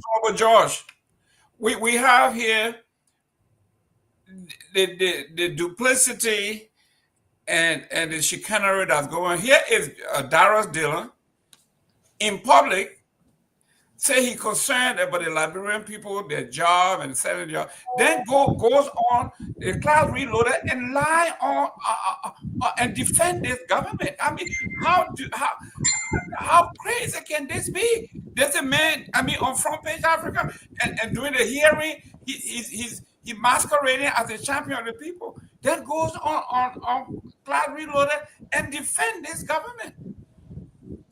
Well, okay. When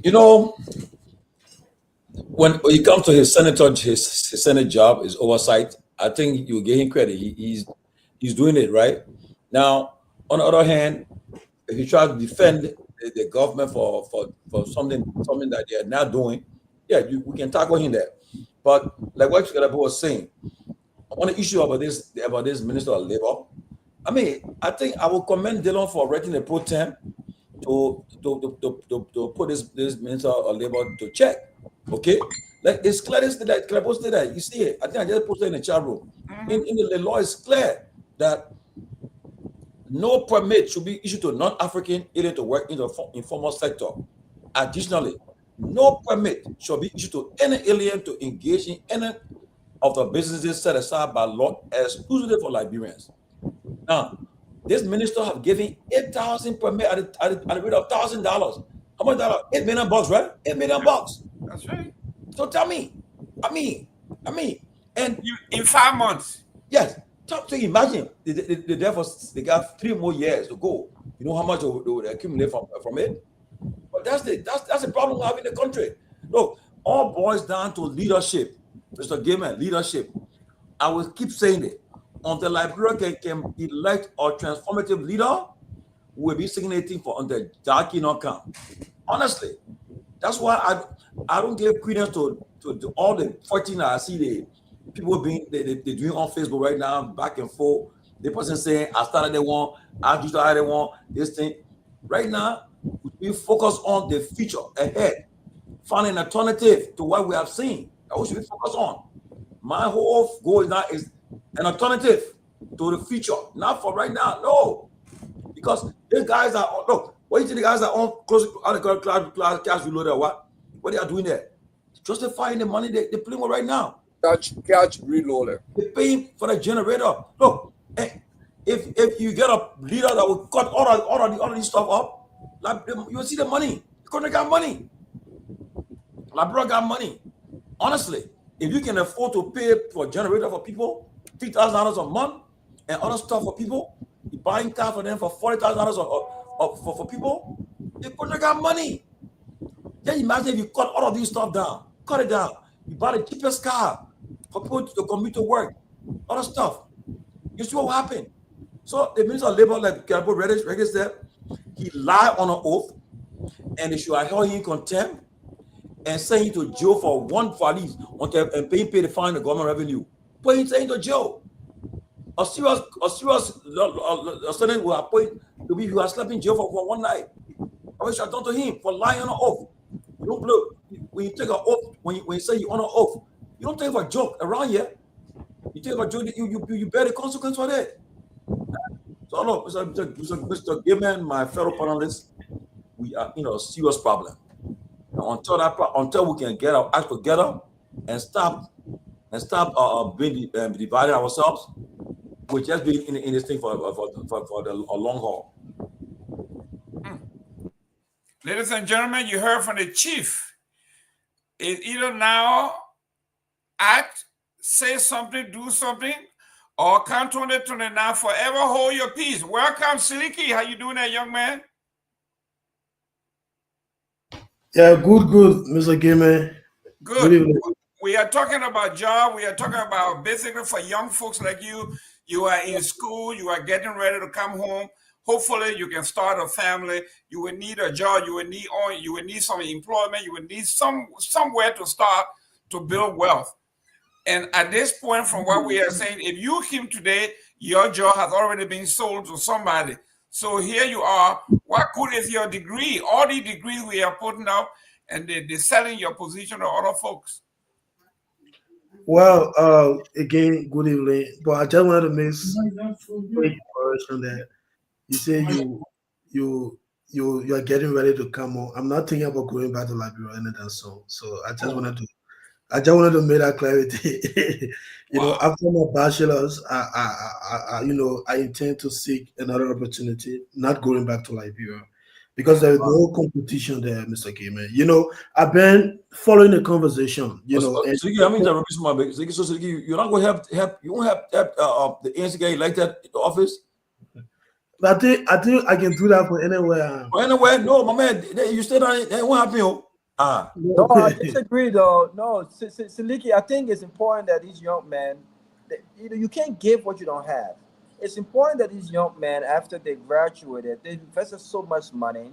It's important that they focus on securing financial stability for themselves, finding opportunity for themselves before they return to Liberia to go fight for electing a politician that the masses may not even want. So I agree with Siliki.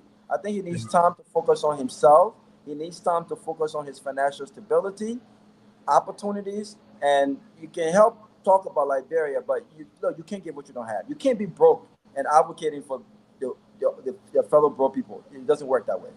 Siliki, this is breaking news. Liberian officials, if you are listening, the brain drain that we talk about, you are talking about a brilliant young man that I know we've been dealing with for a few months. And here he is announcing on that international spotlight that, listen, I would rather look for opportunities somewhere than go to Liberia. It's an indictment. I mean, I'm not trying to flatter you here, but it's an indictment on us. Go ahead, Siliki. Look, Mr. Gamer, and thanks for your comment, Brother Robert. I really, really agree with you. But here is the thing, I listened to the show, and I think the conversation is around the labor minister going to the Senate, and being accused of selling work permit to foreigners. But for me, I would like to shift the conversation a little bit. Let's have a conversation about even among willing Liberians. How is job given to Liberians? Let's look at that. Is it based on merit, or because somebody ran a campaign for you, or because they are related to you, or because you have some personal relationship with them, and all of that? How many ministry in Liberia we can see job posting to that, like, we're looking for a certain XYZ position to this ministry, or even in the private sector? How many? And you see that in other countries so many times. You just need to open your profile. In fact, through all my life in Liberia, I never heard about LinkedIn. And LinkedIn is a professional, websites like Facebook where people go to kind of seek for job opportunities. But you don't even see that in Liberia, Mr. Gamer. And so I just want us to focus on that. How is job giving? First of all, every year the University of Liberia, AMEU, all of the other universities in the countries, they are putting graduates out. And most of those graduates, they come to the job market without even a resume, Mr. Gamer. Let's talk about, they having experience or skills, hands-on skills. We're not talking about, theoretical skill where you just learn in school, but at least when you learn something, you try to practicalize it in a real world, learning environment. That's why we talk like providing internship opportunities. Those different government agencies, like the Freeport of Monrovia, the Transport Ministry, the Justice Ministry, and all of that. They should be providing internship opportunities for students in different universities. But are they doing that? No. In fact, partisans of those different political parties who have been elected in Liberia, they feel entitled, even though they are not qualified. They can't do the job. They feel entitled to jobs.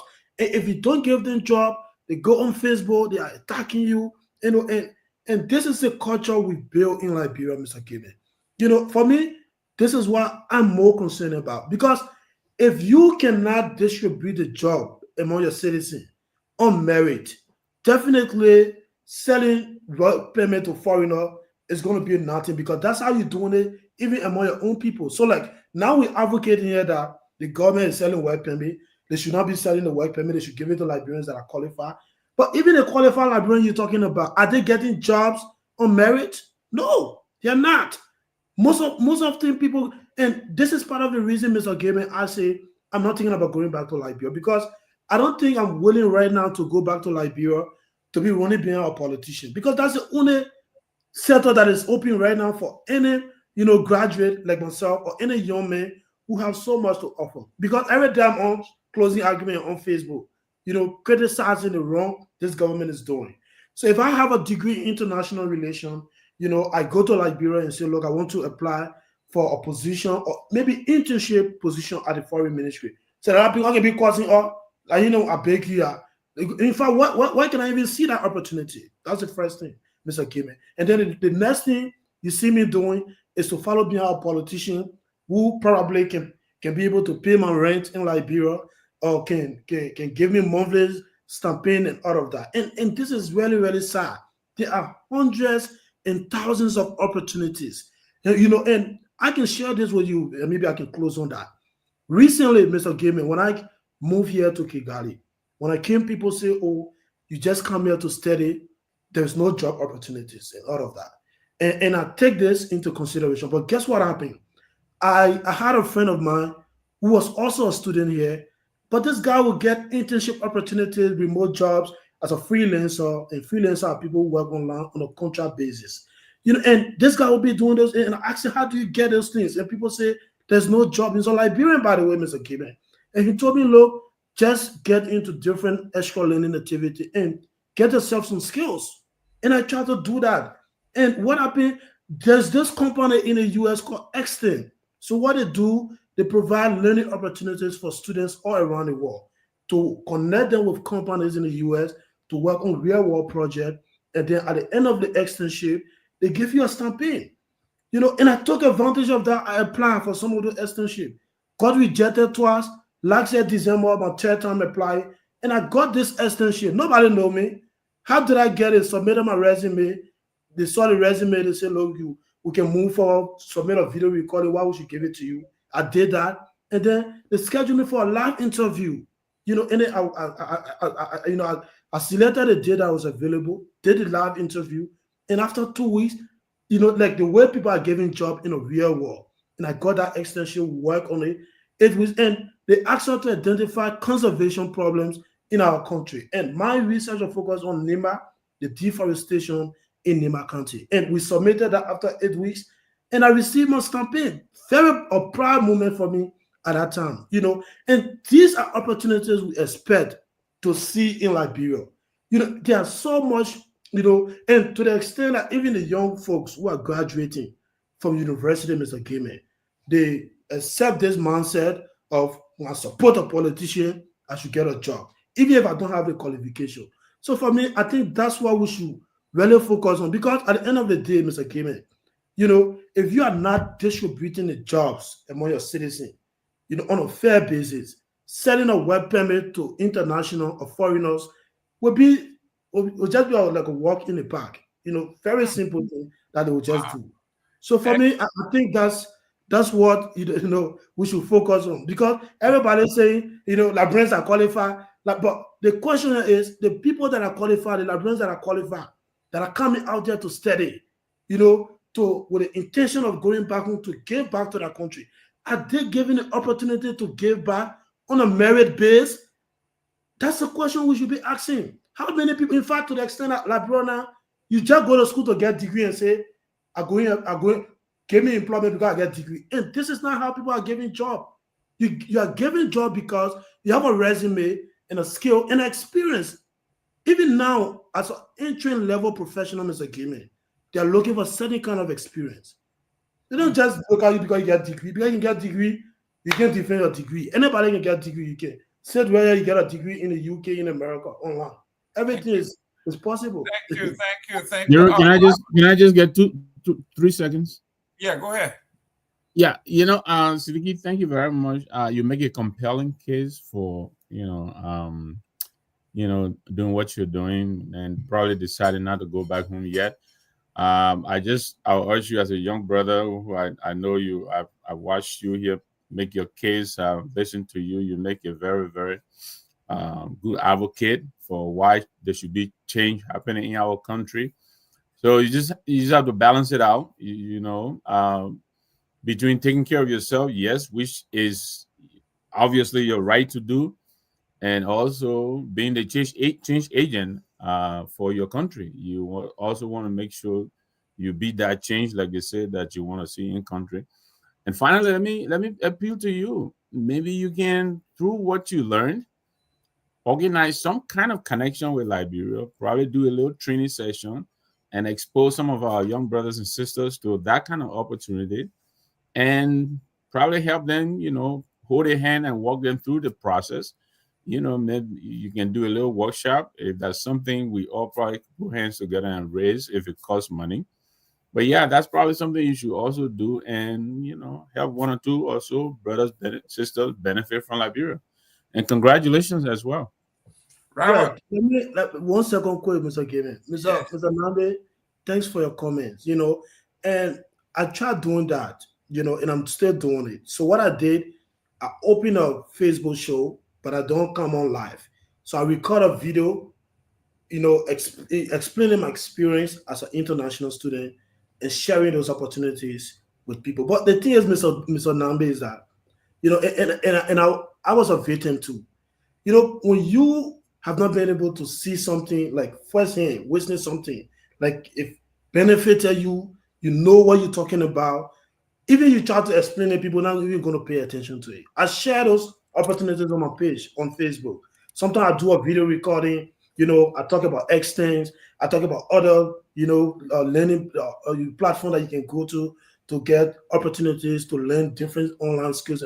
I do these things. I even interview people here in Kigali, and all of that. But the people back home, I don't think they are aware of it. I'm not gonna say that they're not serious, no. Yeah, But I think there's a trust deficit. People have been disappointed so many times. But they I don't understand. Thank you very know. much. Yeah, so Mr. that's the thing. But Mr. continue doing my best, Mr. Nambi. Thank you. Mr. Garguah, the young man just touched on something that you and I know about, like me. I rose up through the rank, through networking, through, What do you mean you and him know about? Is it a Basel thing or what is it? yes. But man, we honor the water. We got to come all the way deep from No, honor the man, water. this is Niji. So here you are, the young man is saying if this is what we call preparedness meets opportunity, right? And he seized it. Okay. In Liberia, we are not given the opportunity, so the young folks cannot seize it. So they have only one choice. Follow me. I'm the godfather of Nima County. I'm the godfather of Grand Bassa County. I'm the only one that can recommend you for a job at Metal Steel or wherever, because that's I'm the jumper of Nima yeah, County. I'm the jumper. I can jump over 3 bodies at once. So this is really touching. Hopefully, people are listening. This when we talk about national security issue, brain drain. Our best and brightest are saying we are not coming home because the country. I didn't deserve the country. The country deserted me. Your take? Gay man, it's to just hear Saliki, he's a young man, and I'm really hoping, if I had my own wealth, I'm really hoping that sooner rather than later, Salik seems like a guy, he might be doing international studies, but a lot of times it's hard to find people with integrity, right? So I'm really hoping that part of what I want to do when it comes to training young men and just giving them new opportunities, to make a living. Young women too. Young men and women, absolutely. It's perhaps to sooner rather than later, because sometimes you have all these ideas, but we're not rich like some of our friends. So before we put our money somewhere, we've got to make sure that we've done our due diligence, especially in Liberia, so that we get a return on investment. But Siliki seems like a guy that I can convince. Say, hey man, look, come to Liberia. We have a smart company. We'll train you. We'll teach you, and come and be one of our leaders in new opportunities. And of course, you can still use what you've learned academically and international experience in that life. But unfortunately, this is what we are faced with as a country, where opportunities are lacking. And I always tell people, when I did a few pro bono hospitality training at a few restaurants and bars in Liberia, and my message to folks have always been, the only thing that separates me and you is opportunities. If my parents did not, if my parents came to this country and never looked back, I don't think I would have been able to go to a great elementary school in Accra. I don't think I would have been able to live in Accra. And I had solid foundation. I don't think I would have been able to relocate to this country when I was 14 years old. And I don't think I would have been able, without the guidance of my parents, to make great decisions that got me to where I'm at now. And so, what our people need is opportunity. Here is the issue. I heard you talk about they only have one choice. No, Mr. Gibman. I don't think young men and women in Liberia only have one choice. Young men and women have many choices. And young men and women in Liberia have got to come to the realization and the understanding that their destiny is in their own hands. Young men and women have the power to tell themselves enough is enough.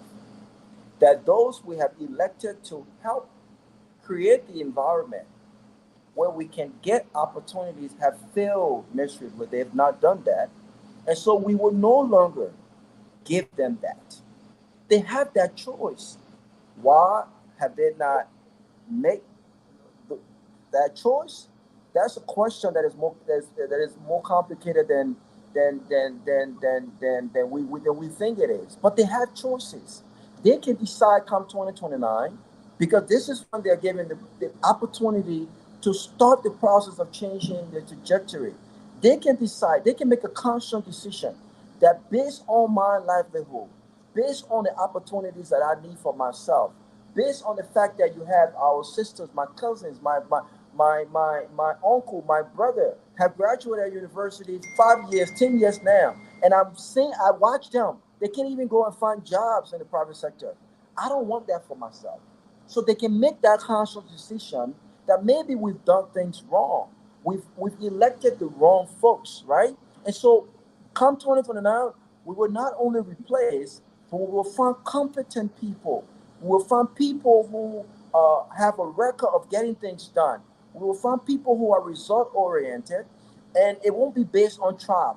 It won't be based on religion. It won't be based on what I know this guy for a long time. It will just be based on merits. They have that choice. They've chosen they've chosen a different path.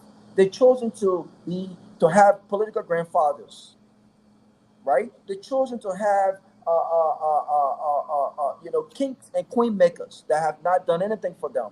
They've chosen to follow behind political leaders and sing Myean Myean, or what do you call when a politician is speaking? Then they say something big, Sao. There you go. Amanda. Oh, I will fight for your battle. I will make sure that your children go to school, and then they will say, I will fight corruption. South. And mind you, after all of the speeches, they go home and there's no electricity. They have not eaten all day. They're thinking about, well, where do I get the next meal from? They've chosen that path. So I don't want us to say that they only have one choice. There are many choices they have, but they've got to be able to make the right choice for themselves. Lastly, you do not listen. Work permit the work permit has strict regulations, and what I do know for a fact is that, and maybe it's a number. You guys are the elders here. You cannot simply buy your way to legal employment.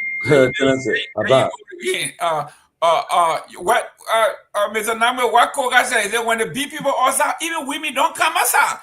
So what the children coming outside will be people here? You're not supposed to be here.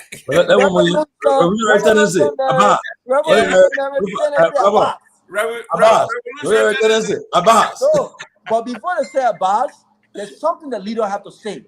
The leader have to say something, and then there's a response. That's Abbas. right. That's right.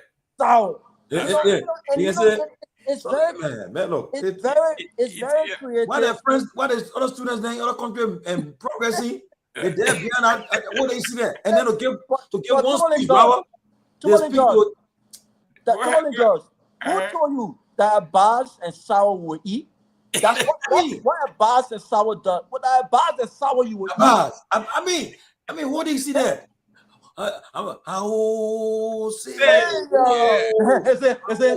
Joseph Walker didn't come for the people, and he allowed the people. The revolution never did it. I don't know how he did it. I mean, gentlemen, look what Robert is saying. Look, the last couple of weeks, right? Every time you go on social media, some young person is graduating. You feel so good about that. Look, you see that and you think about your country. It can hurt me. It pains me that there's somebody said the other day, look, we're just blessed to be on this, find ourselves on this side where our children, look, I mean, you I was telling my daughters, I said, so you guys will come. He said, Daddy, Liberia. I mean, he said, Daddy, we watch, and what they can do, they get their cousins, right? They're in a chat room with their cousins are in Liberia too, or can communicate.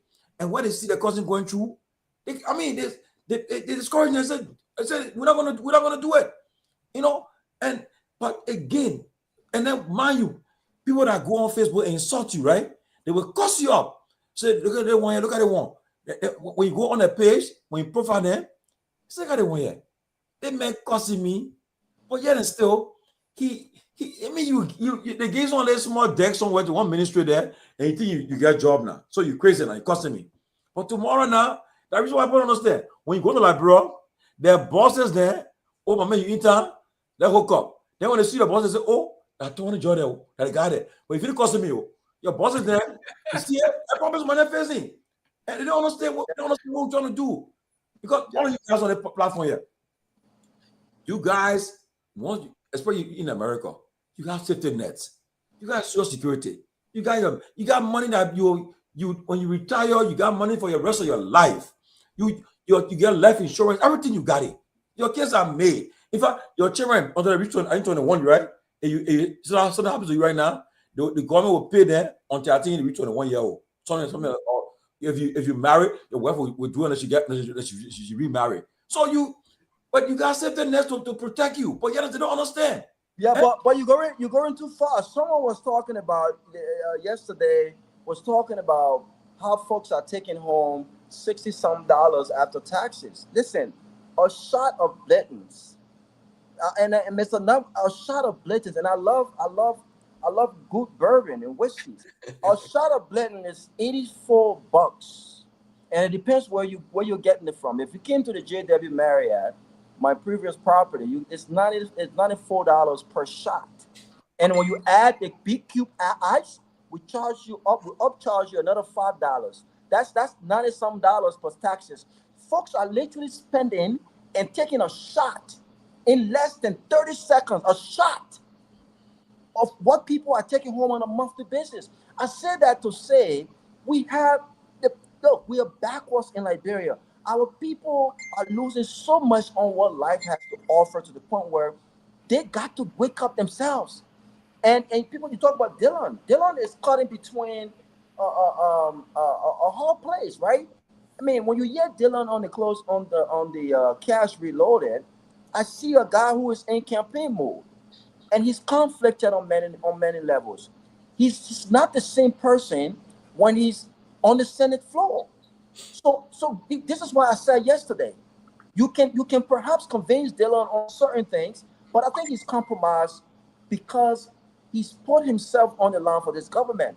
But do you not think that Dylan knows within that this government has failed its people miserably? Do you not think he knows that?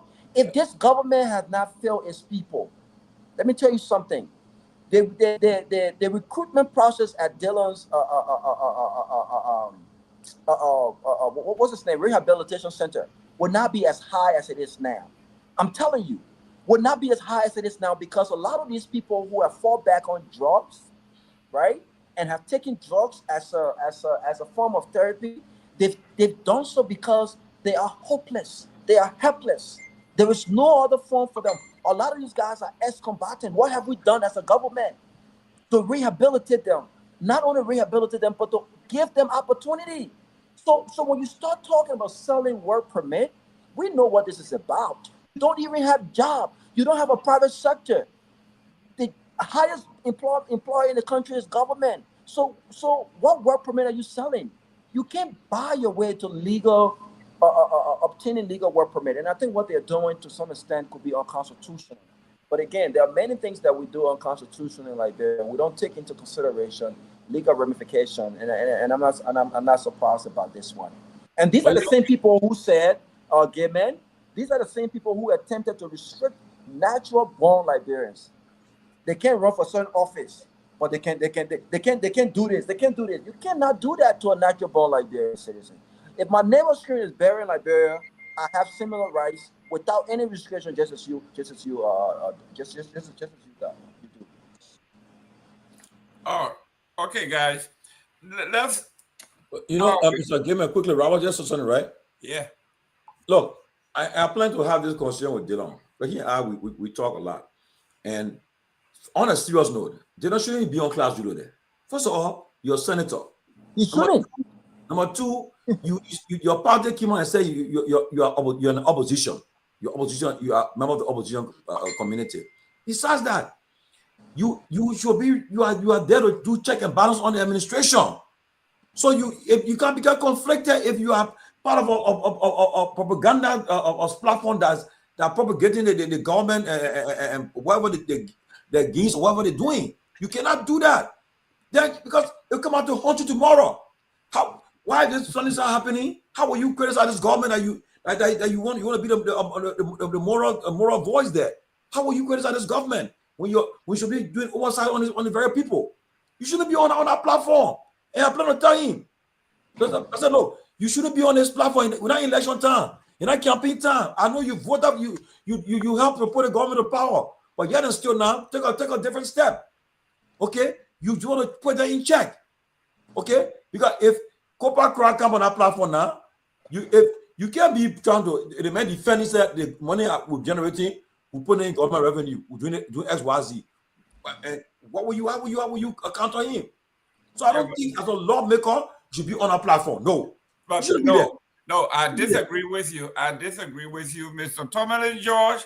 This is the man who served as the judge, the juror, and the executioner. This man was nominating folks, preparing them, confirming them, defending them. This is the same man, and I'm telling you, the man is conflicted. He has no principle. How can this man recommend his sister-in-law, defended her, then confirm her? I mean, how can a human being? How can somebody? But I think the case you're making is a strong case. I think the case you're making. One second, Tomalin. I think the case Gayman was making is a strong case. My disappointment with Gayman is when the senator was Gayman, I will tell you on the public radio. I was very disappointed in you when the senator was because I think Dillon won the argument against you because of the way you presented your argument, right? When you came at Dillon, and then what you came at Dillon with, he responded and debunked with facts. No. But let me say this. One minute. Let me push back on this. Okay, and we're not going to go extinct. Jovan Jara, we're not going to disappear, so you can forget it. Robert Garguah, the ignorance of the senator, right?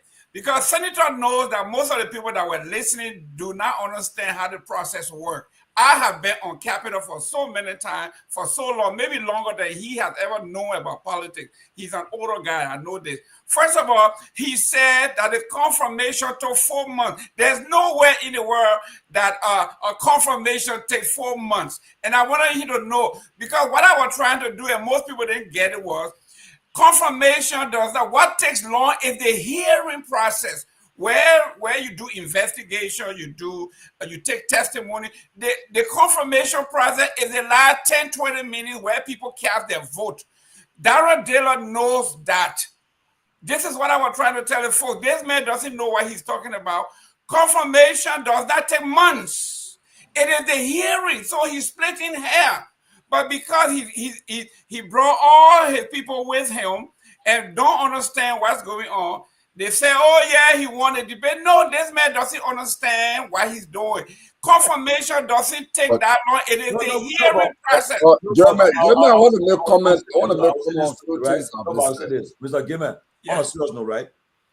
Confirmation can be held, but some senator can hold a confirmation up. They can do that though. It happens. Okay, you can put I think you saw one guy they called. Not in Liberia. They don't put it here. Yeah, you can filibuster. You can do that. You can do it. You can put your hold a confirmation up. But back to Dillon, right? I will say this. Take it up. I mean, say what you want to say about Dillon. When it comes to somebody who I noticed, when it comes to the oversight business, Dillon perform. He performed. He's one of the best. I will tell you that. Dillon, he knows how to grill the people and put them. The problem that you guys said, no issue. No, I disagree with you. That's not true. No, I will defend Dillon on the issue. It's a facade. No, when it comes to when people go before Dillon, I see it. I saw what he did to the foreign minister, how he grilled her, how he committed. She had all her deputies for her, the pastor boss and all that. Then he voted for her. So what difference does it make? No, but the idea. Even when it comes to the aviation part, when the RIA management team were there, they don't have private quality for them to be dismissed. Honestly, look, when it comes to that, how many senators you see really can really grill that official when it comes before that? To say, oh, that grill this person, that's the person to tax. When it comes to that, he don't play with that on that stuff there. But just that I will say again, his presence on the class there is conflicted. He should not even be there as a sitting lawmaker. You shouldn't be on our platform. No, I will tell you. I said, they don't. I think Robert, Tomalin, and Guar have gone back and forth on some issues that I want to make comment on. Let me begin with the latest. Dylan being on the class reloaded, like others have said. For me, I'm not surprised by that. I think it is consistent with what I know to be truth. The truth in Liberia is that we have a leadership crisis. Like Robert was saying, that Liberia is backward. Liberia is really not backward. We can take the other side and argue and counter argue this. Liberia is really not backward. What we have, our leaders are backward. Our leaders are backward thinking. They lack vision.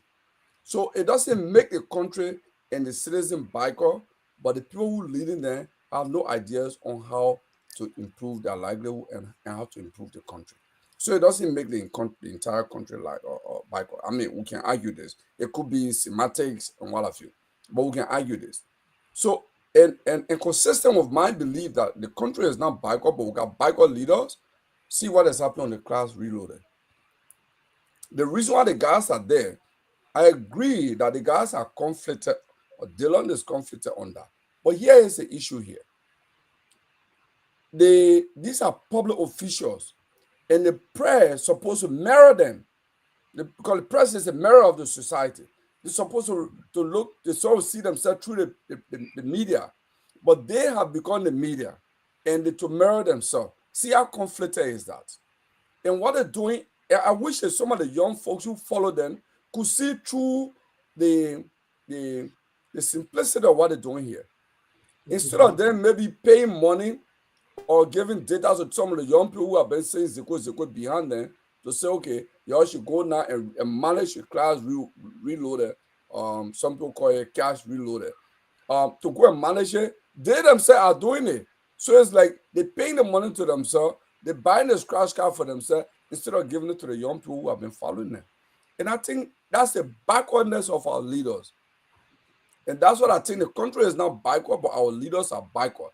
And I think the class, the appearance, the re-emergence of the class reloaded led by social government officials, it's a backward idea and it's consistent with my belief that our leaders are backward. And that's why the country looks backward. But the country, Liberians are not backward people, but our leaders are backward.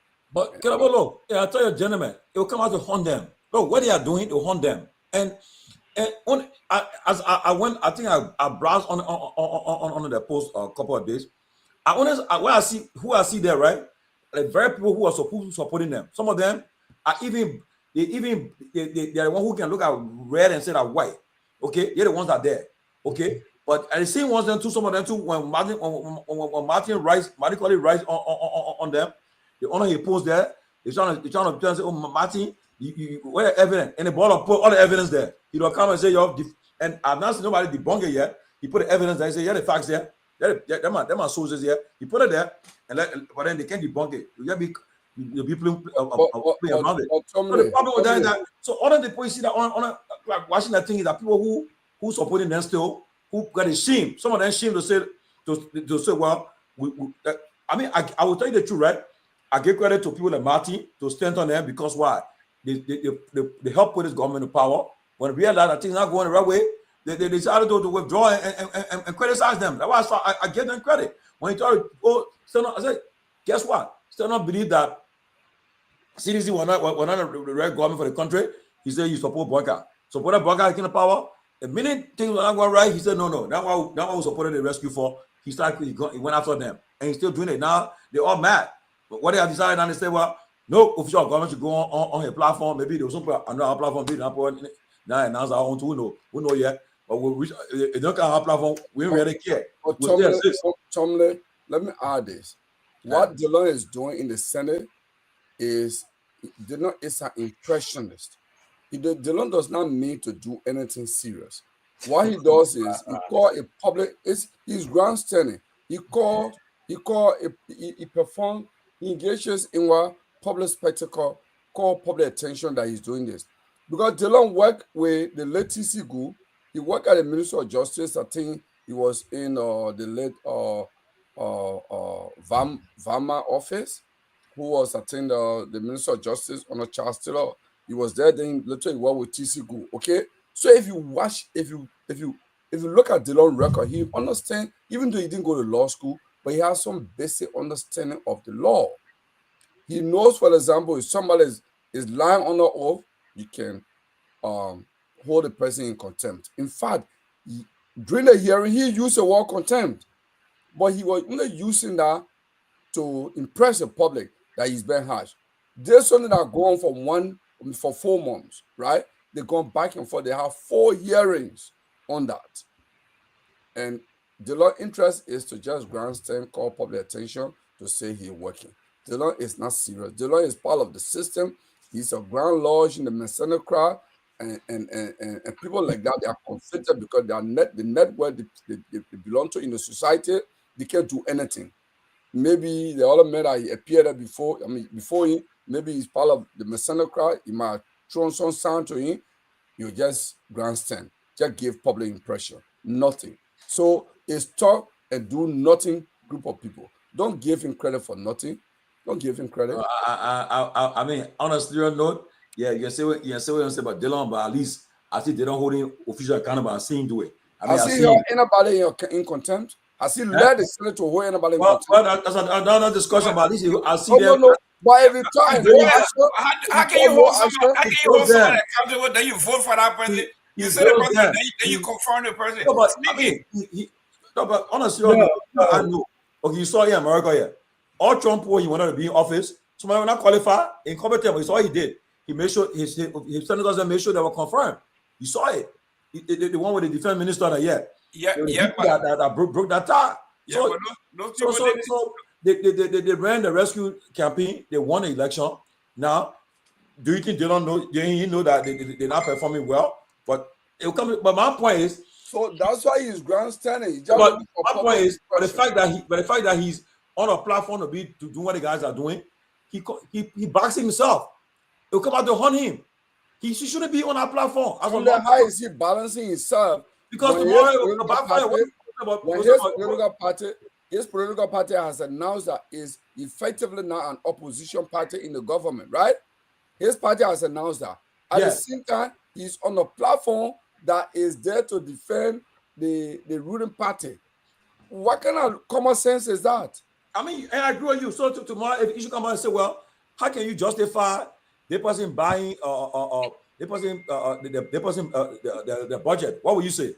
What can he say? They say, oh, because all the guys on our platform, all of them, still they play with money now. They get questionable benefits they're getting right now. And then one thing I love about you're not just jockey Mariah, let him land. I love my sister Mariah. She'll remind them all the things they should write about CDC. Mariah will remind them. She put on say, 2019, now y'all said about CDC, but generator business. 2020, y'all said about CDC. She'll remind them. And then when she put it there, they can run for our post because they have no answer for it. Because everything they said, that's what they do right now. Talk about, they're traveling. But yet and still now, they're all enjoying it now. They can't talk about it. Okay? But so that's what I say. For me, I like to be honest with people. I'll tell Dylan, look, you're present on that. And then I see somebody wrote and I say, people, because who the hell are they afraid because they class below their back on stage? Who's supporting that? At the same time, money that you're paying, supporting number one, number two, there's still supporters there. So I can tell you, by the time 2026 comes, when they find that thing not going right, the very people that on that platform that on the platform defending them, praising them, they will start living from there. I saw most of them who were on Spoon when Clive really came up. They said, "Oh yeah, thank God for our platform now." I mean, they like bring post when they play with their own future. You are supporting the people. Your own Spoon recently supporting Spoon platform now. The platform has re-established. So you trashing Spoon and say Spoon that propaganda, but you forget about your own self. But look, we come and hunt them because guess what? It's now We are you against the world. The world. What happened? We against the world. What happened right now? You're against the Liberian people. You're few. And that group cannot. You cannot survive. You cannot win election with that kind of number. No, it's not possible. The opposition just play the game the right way. It will be a one-round victory. Come 2029. What I'm hearing, what I'm gathering as a gay man is that the cash reloaded, as my sister Mara would call them, had to congregate because the initial strategy has not worked out.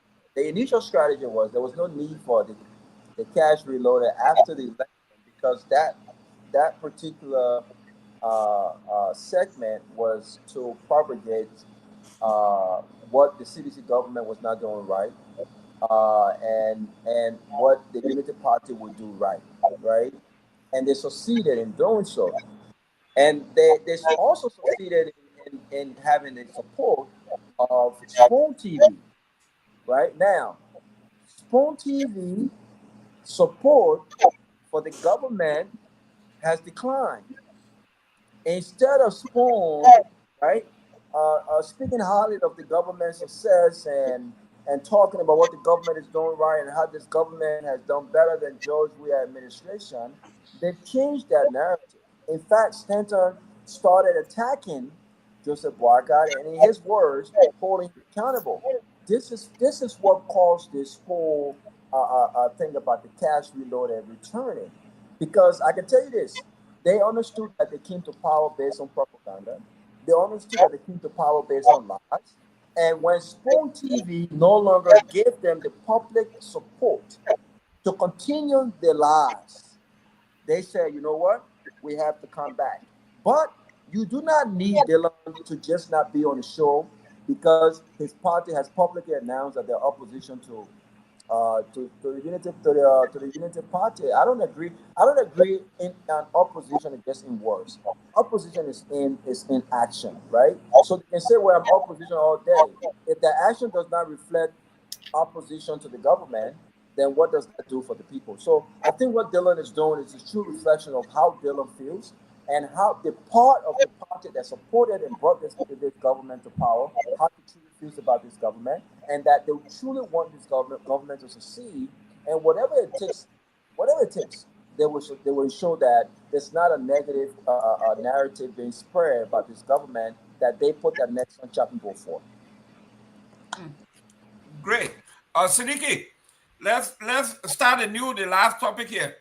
Weah versus the folks from Grand Julius.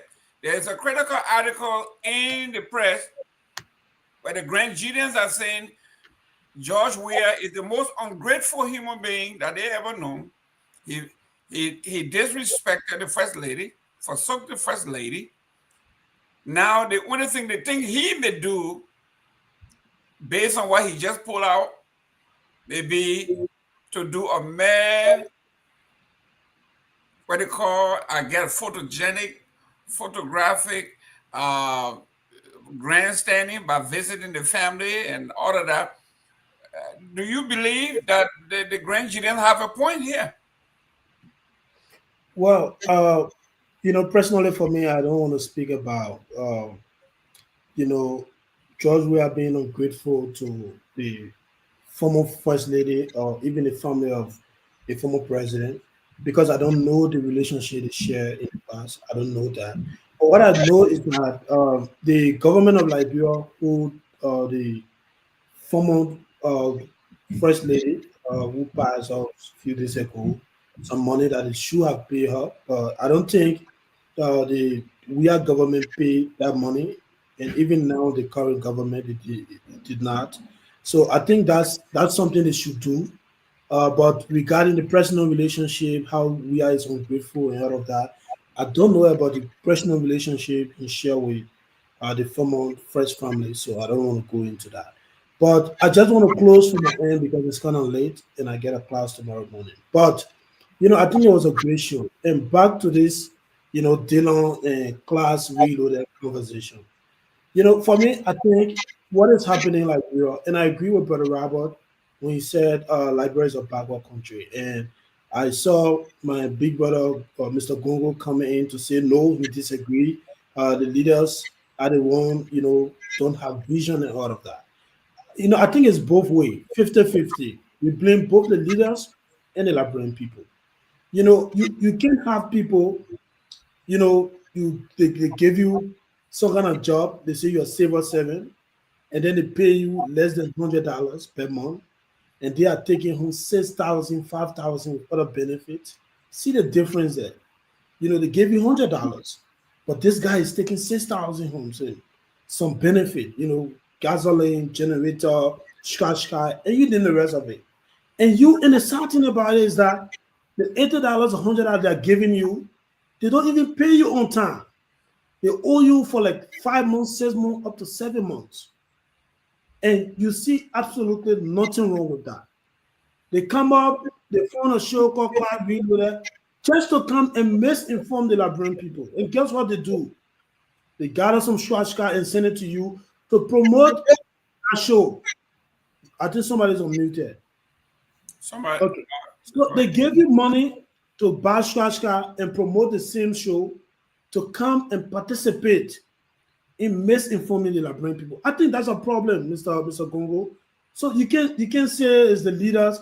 Yes, the leaders, they have their own problems, but we the people, and I just wish, as Brother Rabbi was saying, like Mr. Gaiman said, we only have one option in Liberia, where people only allowed to follow politicians. But I don't believe so. We have a lot of opportunities in terms of, doing the right thing, the kind of leader we elect.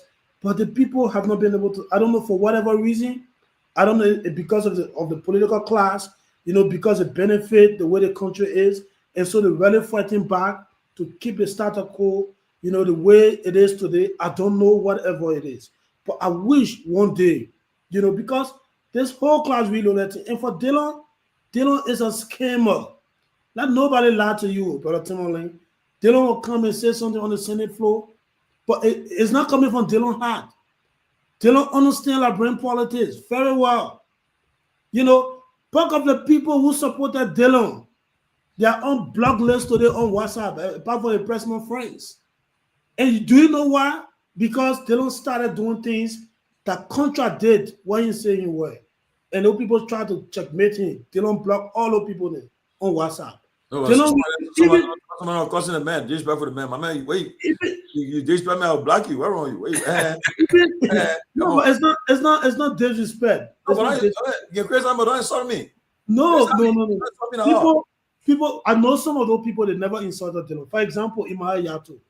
Imaya Yato was the chairman of Dillon fundraiser in the diaspora. This guy led a project. Yato right now. You see, so I don't believe Imaya Yato will insult anybody. I don't believe that. But Yato is on the blacklist today. Yato, you can't talk about his election. What caused the let me close on the Brother Tomalin. If you are saying people are disrespecting you, and the same people who disrespect you talk about money you don't even give them any accountability about how you use that money. Because I can tell you this, Dillon campaign 2020, I served as a pool washer in District 2. We did it free. 5 cents and not pay us.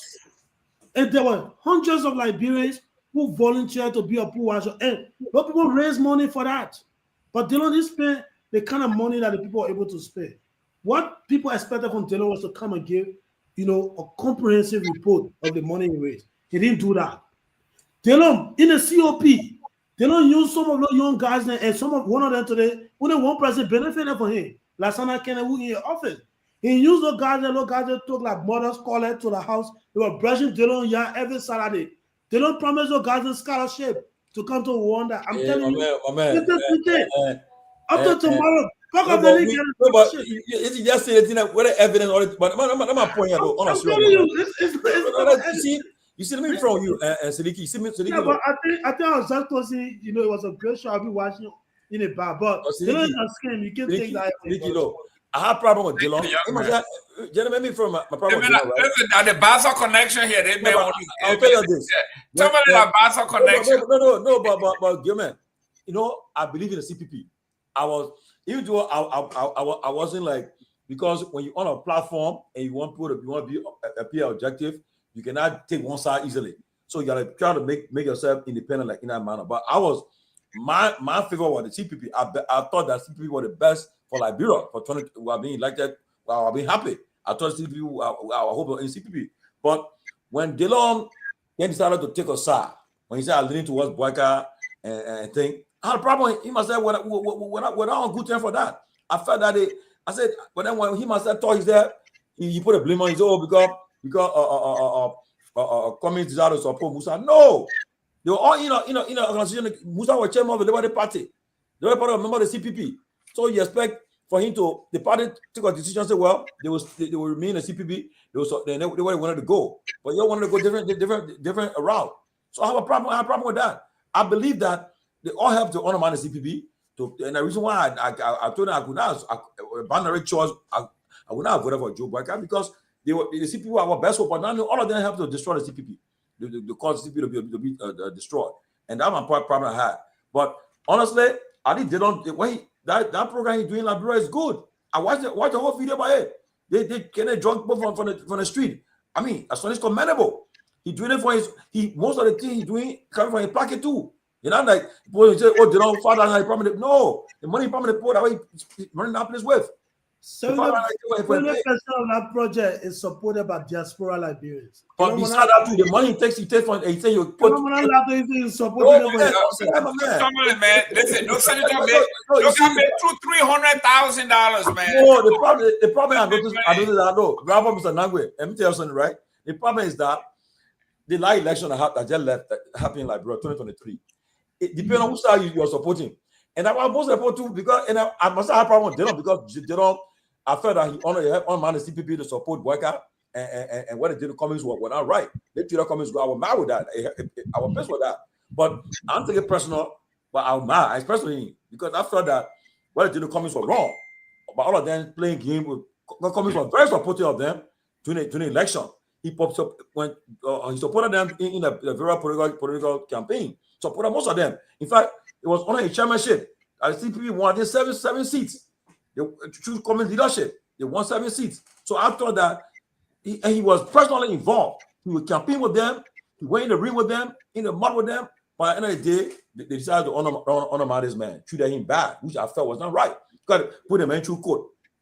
A bogus thing to the man, pick a document. What's a bogus thing? Then when they brought them today, when she said that Mr. Coming to take responsibility for what happened, that was not a wrong thing to the man. No evidence.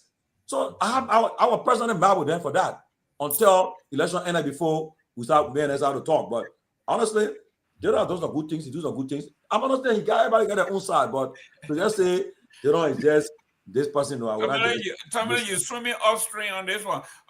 Mr. Namwe, I know we're getting close to our end here. You know, I almost forgot I was on the platform. I thought I was somewhere else because you're back. But listen, I'm with you here. I think Chief is swimming upstream on this one. I think Dylan has made himself indefensible. I mean, I think he's playing both ends. We all know through the CPP he played a long game. He knew exactly he was going for Boyka because of what is happening now, and I think this is what he was looking for. So now he's in there. You know, he was all in. We all know that the president had outsourced, the nomination process to he and the president pro tem. So they were the one vetting people, as you indicated earlier, Jerome, and confirming them at the same time. All of that time, he wasn't saying anything. But now he's looking down 2029, and he knows this government is slipping really badly. All of a sudden, he's a part of the opposition. But how is he a part of the opposition when he's still a rescue senator? It doesn't make any sense. And I agree with you, at least on this one. I think he's hurting himself by associating himself with the crew on the other platform. I think it will come back to haunt him, because what he's doing is he's putting himself in bad company. I think that group is a very bad bunch, and I think they themselves, they know they're not going to go too far. But coming back to President Weah and the former First Lady, I agree. I think I think President Weah, he and President Doe, they had a mutual, and I'm sure Tomalin knows all about this because he was much closer. But I think they mutually benefited each other, and I think President Weah really helped to bring he and Salisa and the rest of the other guys up.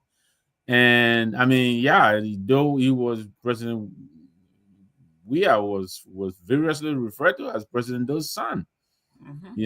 And so yes, the first lady, she went to the ECOWAS code before his term, but then when she was awarded the settlement, I think some 18 million or whatever it is. Yeah, it's not clear exactly what President Weah did when he came in to come to this woman's aid. And I think she experienced a lot of difficult times from I listen to her every now and then.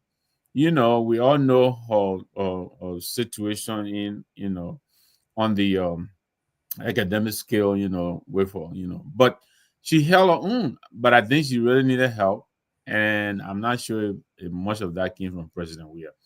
And so, going now to try to, identify, I don't really know whether, it makes any sense at all.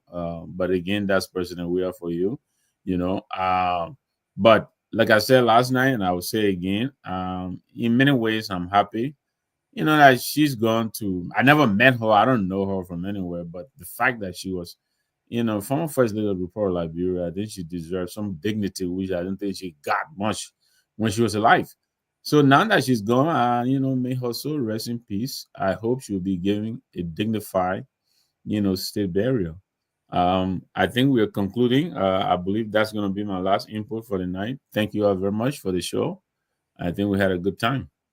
Great.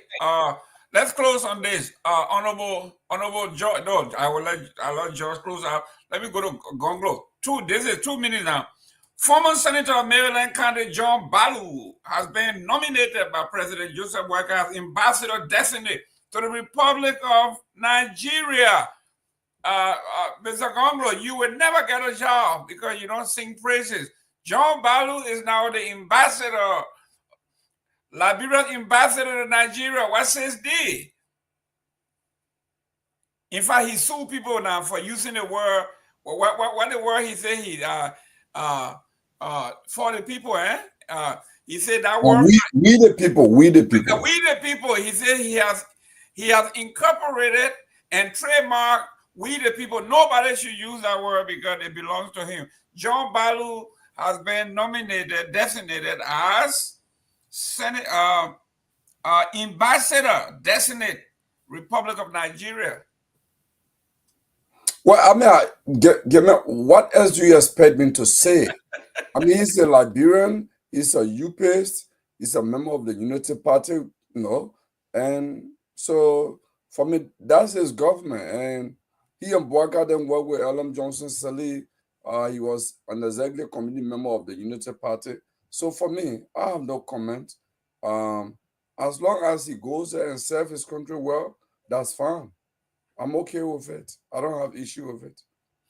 The man has to work and he has to live. Robert Garguah, there are many young folks, talented folks. One thing the guy told me today, he says, Joseph Boakai, you can cuss him all you want. He won't do anything to you. But when you praise him, you're on your way somewhere. John Balu did it to the zenith. And now he's being rewarded. And everybody else say, you know what? Let me go to the class reloader and praise these guys because, hey, you can't beat them. You join them. You praise, sing. He's not, listen, man. John Balu was the #1 choir director when you talk about praise singing here. He's not ambassador. He's being rewarded, ambassador to Nigeria. Yeah, good luck to him. I hope his family enjoys. I mean, it's time for him to enjoy a piece of the pie. It's time for him to live the life that probably would not have dreamed of living without this position. It's time for him to enjoy himself. Hey, listen, this is the order of the day in Liberia, right? You have the praise sing to be part of the influence, right? And so, good luck to him. He achieved his goal. I mean, that's what And I would join Gongloe by saying, I don't have no problem with it. The only thing I have a problem with is you mentioned that with all the young people, um, you know I I think Joseph Boaga has appointed some young folks in his government, but the young folks he's appointed are folks that you would have expected that he would appoint, because these folks helped got him elected, and some of them are my close friends. I mean, the Deputy Minister of Youth and Sports, Yonton, great guy, smart guy, and I think he's doing well. I think Stephen Johnson, I think they can do much more. But when you look outside of the Unity Party Boys Club, who else has he appointed? When you look outside of, I will praise Joseph Boaga when I see him appoint some of the most critical voices in our society. Not because they've criticized him, not because they've changed strategy to praise him, even though they know that this government is not doing what they promised, but based on merits. That, you know what, this guy has been of my government, but I recognize beyond the criticism, his or her contribution to helping fix this country, right? I look forward to that happening. I don't think that's going to happen. So good luck to him. And listen, if this is how people need to live or make a living in Liberia, then I've come to the realization that I would not fault them for that. But as a country, we should understand that this is a slippery slope, and this is a dangerous path. This is a dangerous standard that we're setting when it comes to government appointees and government appointments. But it's a great show, awesome show, always good to be on. What is the process for tomorrow, Tomalin? I think there's a one-on-one with Heron Costa. What is that? What does that process look like for tomorrow? Is it still in works? Is it still happening tomorrow? You're muted. I think it's not for special people. Don't use that word, man. Huh? What's the format? What's the format tomorrow? What's the format like? What's that appearing tomorrow? Or one-on-one? One-on-one. But I don't know. Maybe it will change in the morning. I don't know. But we're still talking behind the scene by it. But we'll talk with Image. I don't know. But I will let you know by tomorrow. I will have a definite on yet. So when you say one-on-one, is it like you and him? Yeah, initially it was a weekend or plan for the weekend. A weekend. Well, we don't want a weekend, but then I think for due to scheduling, it went to Friday. But okay. I will know by tomorrow before 12 noon. I will know exactly where we are. I'll leave it put in the chat room. Okay, great. So the idea is to do the one-on-one. Then we come in for the post analysis. I was say, Kehleboe, it was scheduled for the weekend first because we don't do show on the weekend. But then we're scheduling by the Friday. So tomorrow by 12 noon, I will know exactly what the format will be. Okay. Tomlin, it still does not answer. Hey man, my man, Kehleboe, you can't waste our time here. You are not listening. I'm not gonna go that route with you, my man. All the time, sir. I'm asking you, when you do the one-on-one, Kehleboe, I would know by 12 noon, I will know. Huh? I'm not saying when you're doing it. If you're I will know by 12, I'll tell you by 12 noon. My brother, okay, what I'm saying is you can't confirm right now. I'm asking a general question here. No, but I said that not because I will answer that question because that's the one-on-one on Sunday. Are we allowed to come in for post analysis? Schedule for one-on-one a weekend, okay? Yeah, but more than likely, yeah, because just 2 hours, yeah, more than likely. 2 hours, Kehleboe. So then you come in for post analysis. Kehleboe, I would know about everything. Listen, guys. Listen, man, Jerome. Let me change the topic. I want to give a shout out to Jerome. I want to give a shout out to Jerome who wish all of us extinct so that Liberia can be a better country.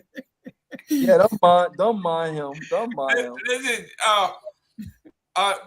the bridge in Grand Bassa in Buchanan, Estella Mattel reconditioned the bridge in my hometown. And I appreciate it. But once Tomalin George announced it, I started getting called. And the journalists from Bassa, they want to come on the show. I said, I didn't say it. I think my boss sent it to me and I read it out. They want to come and debunk that Esala Metal did something in Bassa. So I told the guy the CEO of Liberia TV, he wants to come. He wrote something. And I told him, no problem. The platform is good. The concession guys then lucky that you had a president that don't take all that crap they're doing. All the guys they settle for little or nothing. Because and mind you, Kehleboe should be when government Robert, you guys know that when people do concession agreements, they put it there, they have social corporate responsibility, right? Things they do for the community. They don't do it. Then they take their money, they want to employ citizens for that particular county in an agreement too. And taxes too, that revenue that generated should go to the county too. But guess what? The legislative caucus then come and take that money and that's what they play with. And they say nothing. But the citizen then, oh my God, Liberia, until we get our right president who will take all concession agreement, I want to revisit it and put them in check. But and Joseph Boakai said he was going to do all that. So the guy right next door to us, Guinea, has been reported that he has canceled over 50 concession licenses that that they're going to review and reauthorize. This president could have done that. He went to B Mountain when the people were pillaging, he suspended them. They promised not even paid out $250,000 and the licenses were restored. So, the thing here we inside for the next, 4 or so years. That's 3.5 years. I would never achieve to announce who will be supporting, for this coming election. But a lot of things we are working behind the scene with a lot of stuff going on. And so by the time, but I can tell you though, when the time comes, we will definitely will be clear. No, absolutely. We're not going to play that game where we say, I'll be straightforward. We've been working behind the scenes last year. No problem. No problem, Kehleboe. As you say in politics, there's no neutrality. You're with the oppressor or you're the progressive. This is Mr. Elton Tia, the CEO of Liberia TV. He says here, hello, I am wannabe Elton Tia reporting live from AML US 700,000 K rehabilitation bridge, and then tears. But tell him to come. Yes, I told him. That's how I told him. I said the CEO when I stopped him from coming, he says maybe he did Metaski and gave us something. So I told him, I said he said, Mr. Gamer, you're not on the ground. This is your hometown. How you not the platform. Maybe the person who brought the message, not the platform. Yeah, no, but I told him, I said, he said, you from Buchanan, your hometown, how you be, you announcing breach and you're not here. I said, I don't have to be there. I want to report in the news. So Mr. Elton T are going to come. There was something that someone said. You see the water that Robert drinking? I can't water there. No, they can go Liberia. You can't make The man drinking Perrier. The man said when he drinking wine, the kind of wine he drink a Dom Perignon. So that $2,000 bottle. But a CEO, somebody said, one of those guys said, what has the Clyde Reed done to the opposition combined? And I told them they have galvanized us. We have everybody. It's a consensus that we got better class, we got better ethics, we got better morals, and we talk straight. So I reached out to the Spoon folks. I said, Mr. Spoon, if you have time, come on and come on the closing argument. I challenge him to come. I dare him. Well, yeah, Robert. I dare him to come. Robert, coach. I reached out to Dennis Jard. I dare him to come. I reached out to Dennis Jard. I reached out to Dr. Francis. But he's not coming to be interviewed.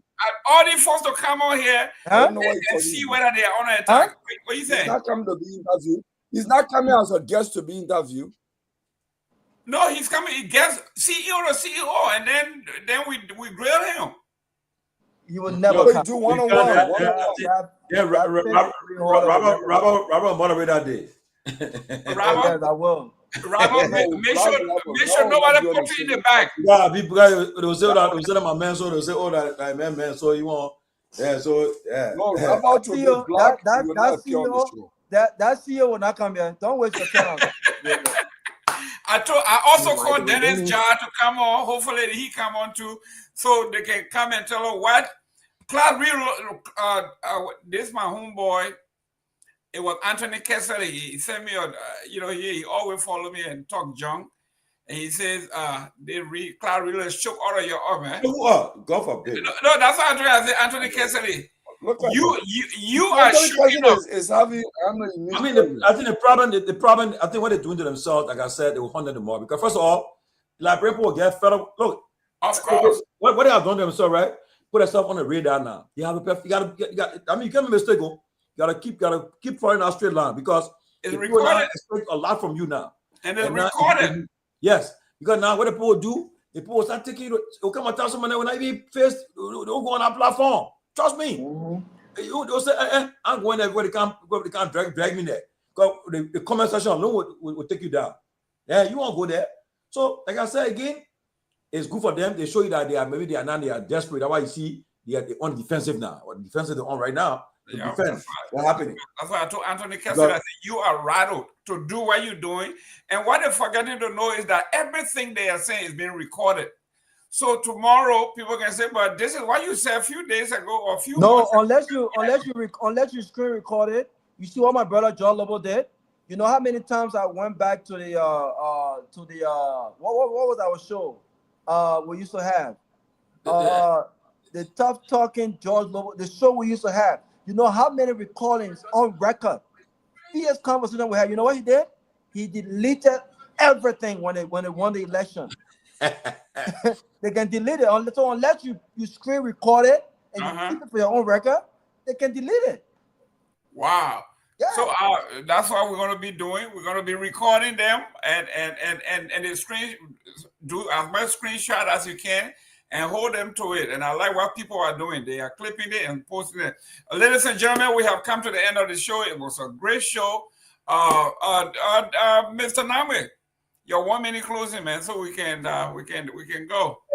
Well, they call it the drive. They drive, Robert. The drive. Yeah, the drive. Yeah. Hey, Yeah. Go on the page of the drive right now. Everything is deleted. He deleted it once they won the election that night. You see what the man doing? No, Ben Sanvee said the University of Florida beat Duke University. They may have never recovered. He don't come no more. Send University of Florida beat Duke. We dragged them, and then we won the championship. He ain't come. He has not recovered from that beating. Serious beating. Let's go now. We're close. So you started with the show gloating about the club championship that's coming to Miami. That's correct. The World Cup 2026 is coming to the U.S. and some of the games are going to be played in Jersey, in Philadelphia, and North Jersey. You bet. Wow. I am going to go to a couple of those games just so you know that you're not going to be the only one enjoying soccer. But listen, great show tonight. At the Dylan factor, I think a lot of us had a lot of expectation. Yes, he's a human, but I think he's just made too many unforced errors, and so he's turning out to be inconsistent, unreliable, unpredictable. And I think as a politician, those are the currencies you trade in, reliability, the ability to inspire trust and confidence. I think he's falling short on those. So, he still has time to redeem himself, but hopefully he will do so in time. I think going on the class reloaded, I think it's going to prove to be an albatross around his neck, but we'll see what happens. We didn't have a chance the last time we talked about this thing with Musa Ability and the government of Liberia. I hope you can invite him on to come and explain to us, what is this thing with the tank farm, the China Union, and the government of Liberia? I think this is something that is like a town trap. It's not only for ride alone. I think if one rat falls into it, the rest of us should take notice. This is an attempt to muscle a private businessman out of his business. All of us here, we do some kind of business or the other in Liberia. It may be not at the skill as most ability, but notwithstanding, we all go in there and do a little something. I don't understand an agreement between China and Union. It took 3 high-profile government actors to summon these people to a meeting. Managing director of LPRC, the Minister of Mines, Lands, and Minister of Justice, all signing one letter. If that is not flexing of the muscle, I don't know what is.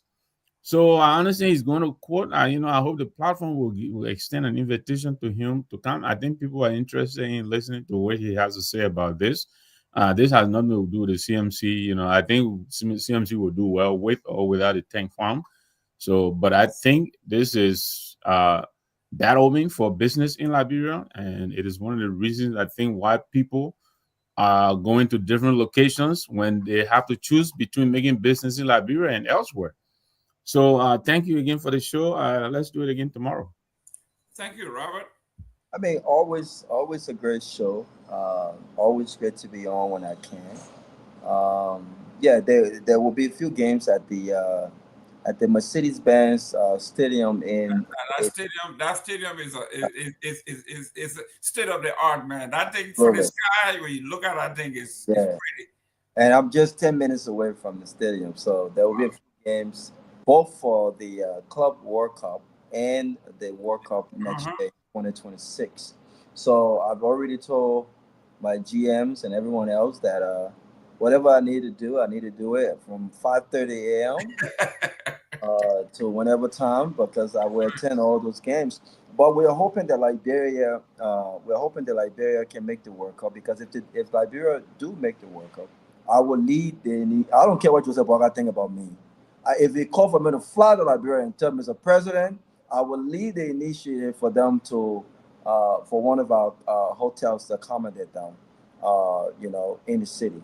But it's always been a great show. I miss Liberia, so hopefully I'll be in Liberia hopefully soon.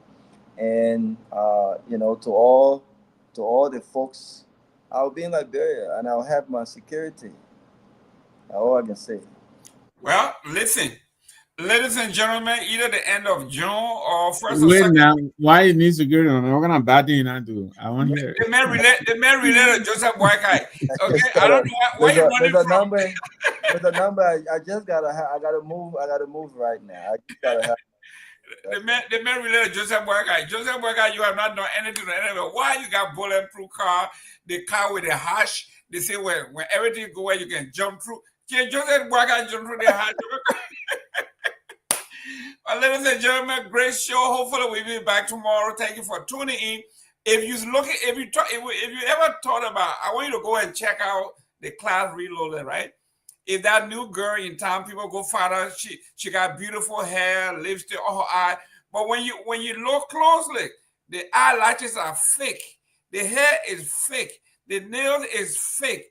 The B&B, the Brazilian body is implanted, it's fake. When you take all of that out, you got please preface your comment with they say. I don't want a wife getting you in trouble tonight. Oh yeah, they say that's correct. Okay, so ladies and gentlemen, we'll turn it over to the chief here, and then he will send us home. Very late. One of our colleagues' daughter, Professor Kennedy, his daughter today graduated. His second and youngest daughter, Jacqueline Kennedy, she earned her degree in legal studies at the University of Delaware with a 3.5 GPA. I want to say, Professor Kennedy, congratulations to Jacqueline and to your family. Yeah, it's a proud for anyone to see this child graduate. Right. And yes, and also our man Peabody is attending, he representing one of our friend, Abba Mo, and Abba Mo's daughter is also out. He's their prom tonight, and he joined him there. Abraham Mo, and also another friend of ours, Yaya Wapo. They are all there tonight. They're all young girls graduating, and they're having their prom tonight. So that way, Peabody just talked to me. He's swallowing fufu there right now. I think having fun. On the show, bro. That's that. I wonder how much attention he's paying. Because he over here typing in the chat. Yeah. Yeah. That's it. Yeah. That's true. And so look, guys, like we said, they cash, they call it cash below there. They're not threat to nobody. And the single people know them. They're in the news. They're the one that they're running the government, and they have to kind of defend their paycheck, defend what they're doing. But as I said, we got 3 years to go. It'll come out, all what they're doing will come out on them, because there'll come a time that when you are accused of something, I was whether you have the face to go in class reload it. When you're near involving corruption or so, see whether you go there and what your colleagues will say. They say, well, my man, you can't go in that show now because you are inviting to us now. Or you can't go there, but you know. But they say, will you guys invite other people? You say you embrace opposing views. Yes, we do. You know the argument they made.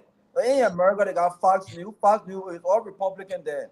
So why we don't need people from CNN to Fox News. CNN people don't need people from Fox News there. That's the argument. So that the government channel right there now.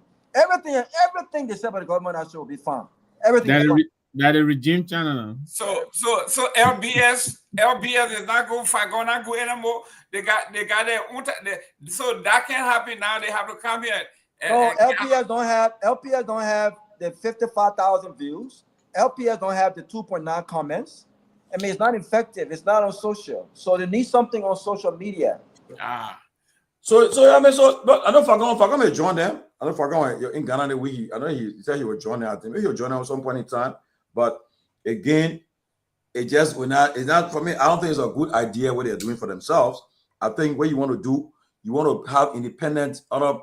Now, if you do a pro platform, come on now. Only you people will go there who benefit, will be watching you. But the whole idea is not good. Campaign is over. You ain't been in government for even 2 years yet. The focus should be on working and trying to rescue the people. That's what your aim should be on.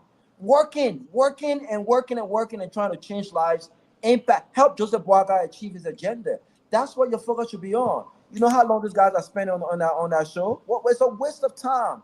If the government is doing so well, let the people tell your story. The Kobo sellers and the mom and pop shops owners, they should be able to tell your story effectively. It's clear what's happening here, man. But they won't invite people. They won't invite me. I will tell all of them, you guys, come on, man. You know, they can't. So it's all yes, sir. Yeah, you saw my brother John Lobo with his loud self.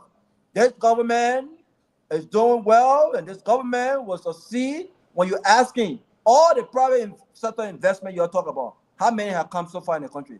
You can't say it.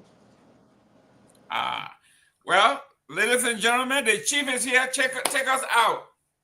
Yeah, so again, guys, let's continue to hold it down, continue to do what we got to do. And at the end of the day, I believe that come 2029, I got Ben. Ben disagree with you guys. Yeah. but Ben, why you joining now? Go join that. Auditioning? No, but on a serious note, right? I think that because they realize that, they're taking it personal way where my man Stanton. That's what they're doing it for. Because Stanton be on their back, he been grilling them on their back, he go after them and he has all right. The man use a platform to defend them, to make a case. I mean, I remember it wasn't easy. I mean, it came a time when it says boom, during election time, Madela Cooper. I mean, what do you call that? Say? I mean, the whole group were there. I said Senator Conner, John Malu, the whole group, they were there. Boom, I mean, well, there, they were moving there. But now, and that's why. But I told you the strategy did not go as. When they realized that thing, they said no right now. Send it, and but again, the strategy did not go as planned. Spoon is no longer talking on behalf of the government. So those guys. So tell what story? The story in the news already, Ben. But Ben Sanvee. Yeah, what story they telling? Ben Sanvee, whose story they telling? If you as a father in your house, if you got to come and defend how well your kids are living, and your kids cannot defend how well you are making them live, what story you telling? You are telling your own story. You are interpreting your own story. The people who are supposed to feel the impact of the story you're telling are telling a different story. So who do you want us to believe? Your story or the people's story? But it don't make sense. But the people that you want to lead, how many? You got no electricity. You got no internet capability. Who in Liberia, in Nima County, in Bond County, okay, in River G, that will tune in? Where in the world you going to tell me that people are tuning in? Do it like true. They defend their salary. No, but I agree with Ben. What he didn't say was this, Mr. Nangbe. They are telling their story. Their story is true. So when they're telling that story, he mean by that story. He mean by John Lofa is telling his story. How when he wakes up in the morning, he drives the best car, he got securities, and he goes home to a safe house. Patrick Hunter is also telling his own story too. They're telling their story. The story we want to hear is the mom and pop story. The story we want to hear is the Kobo seller story, the small business owner stories, the University of Liberia graduate story. Are they getting jobs now? Right? Those are the stories we want to hear. We don't want to hear Patrick Hunter and story. We don't want to hear Mo Ali's story. More than that, even if they were telling the stories based in fact, but I think already some of the stories are granted falsehood. I mean, some of the stories have been debunked all over the place. The CSA director came and made some assertion, and people are saying, it's not true. I mean, what impact? What impact? You have an impact on the citizenry. Where the person is saying, look, we used to buy rice for this amount, but today rice is now we enjoying it. I'll say, well, we don't have jobs yet. Today we're having jobs opening. People are investing in the country. Jobs are open because you got to impact people's lives. Now they're saying infrastructure. And some of these people are saying we voted for this man because we were convinced that he would have done better than George Weah. These are not people who are citizens per se. They're saying we voted for him, but now our businesses we used to make 5,000. Now almost 5-6 hours we can't make the amount. That's the story that are more impactful than Patrick Hunter and all those guys on our platform are good right now. Let me digress to the guy before we leave. Yesterday in the Oval Office, you also trying to do that guy from South Africa. No, but look, the guy too. He looking at what do you call him? Malema, right? Malema, Trump playing Malema video, and Malema talk about you do the white people and thing. Then he said, I just seen that. My folks are lying for. He said, I just seen another video, but I'll find out what happened. Come on, give me a break. Trump is not a conventional leader. He care. Trump said, he told me, set up. I think Trump Elon Musk did that set up. Say, look, when I read it, I will give something, you put it. Like I said, you play that video. When you play, see my you're right. It was not a coincidence. That thing was set up. It was set up. Trump gave some 4 million. If you put it right on the spot. And Malema talking, hey, way you're talking. I don't think how you government control talking that kind of way. So Trump said, you see it? So you're kidding the white people. Look, and mind you, I can tell you now, there's a damn way. Bravo, came in. African leader will be afraid to go to that way of it. God, you tell him, you say, oh, now you, they say, when you from Liberia, because he said, not bad thing I hear about Africa, not bad thing happening in Africa. Not bad thing happening in Africa. You say, when the person you corrupt, so you still put money at you. You question, right? You care. Guys, I'm out of here, man. No, when he started introducing the guy and said, "This is the president of Saudi," yes, he's loved by many and not loved by so many of us. I knew straight this was not going to go well. Okay, guys, tomorrow. Yeah, gentlemen, have a nice one, man. Good night, guys.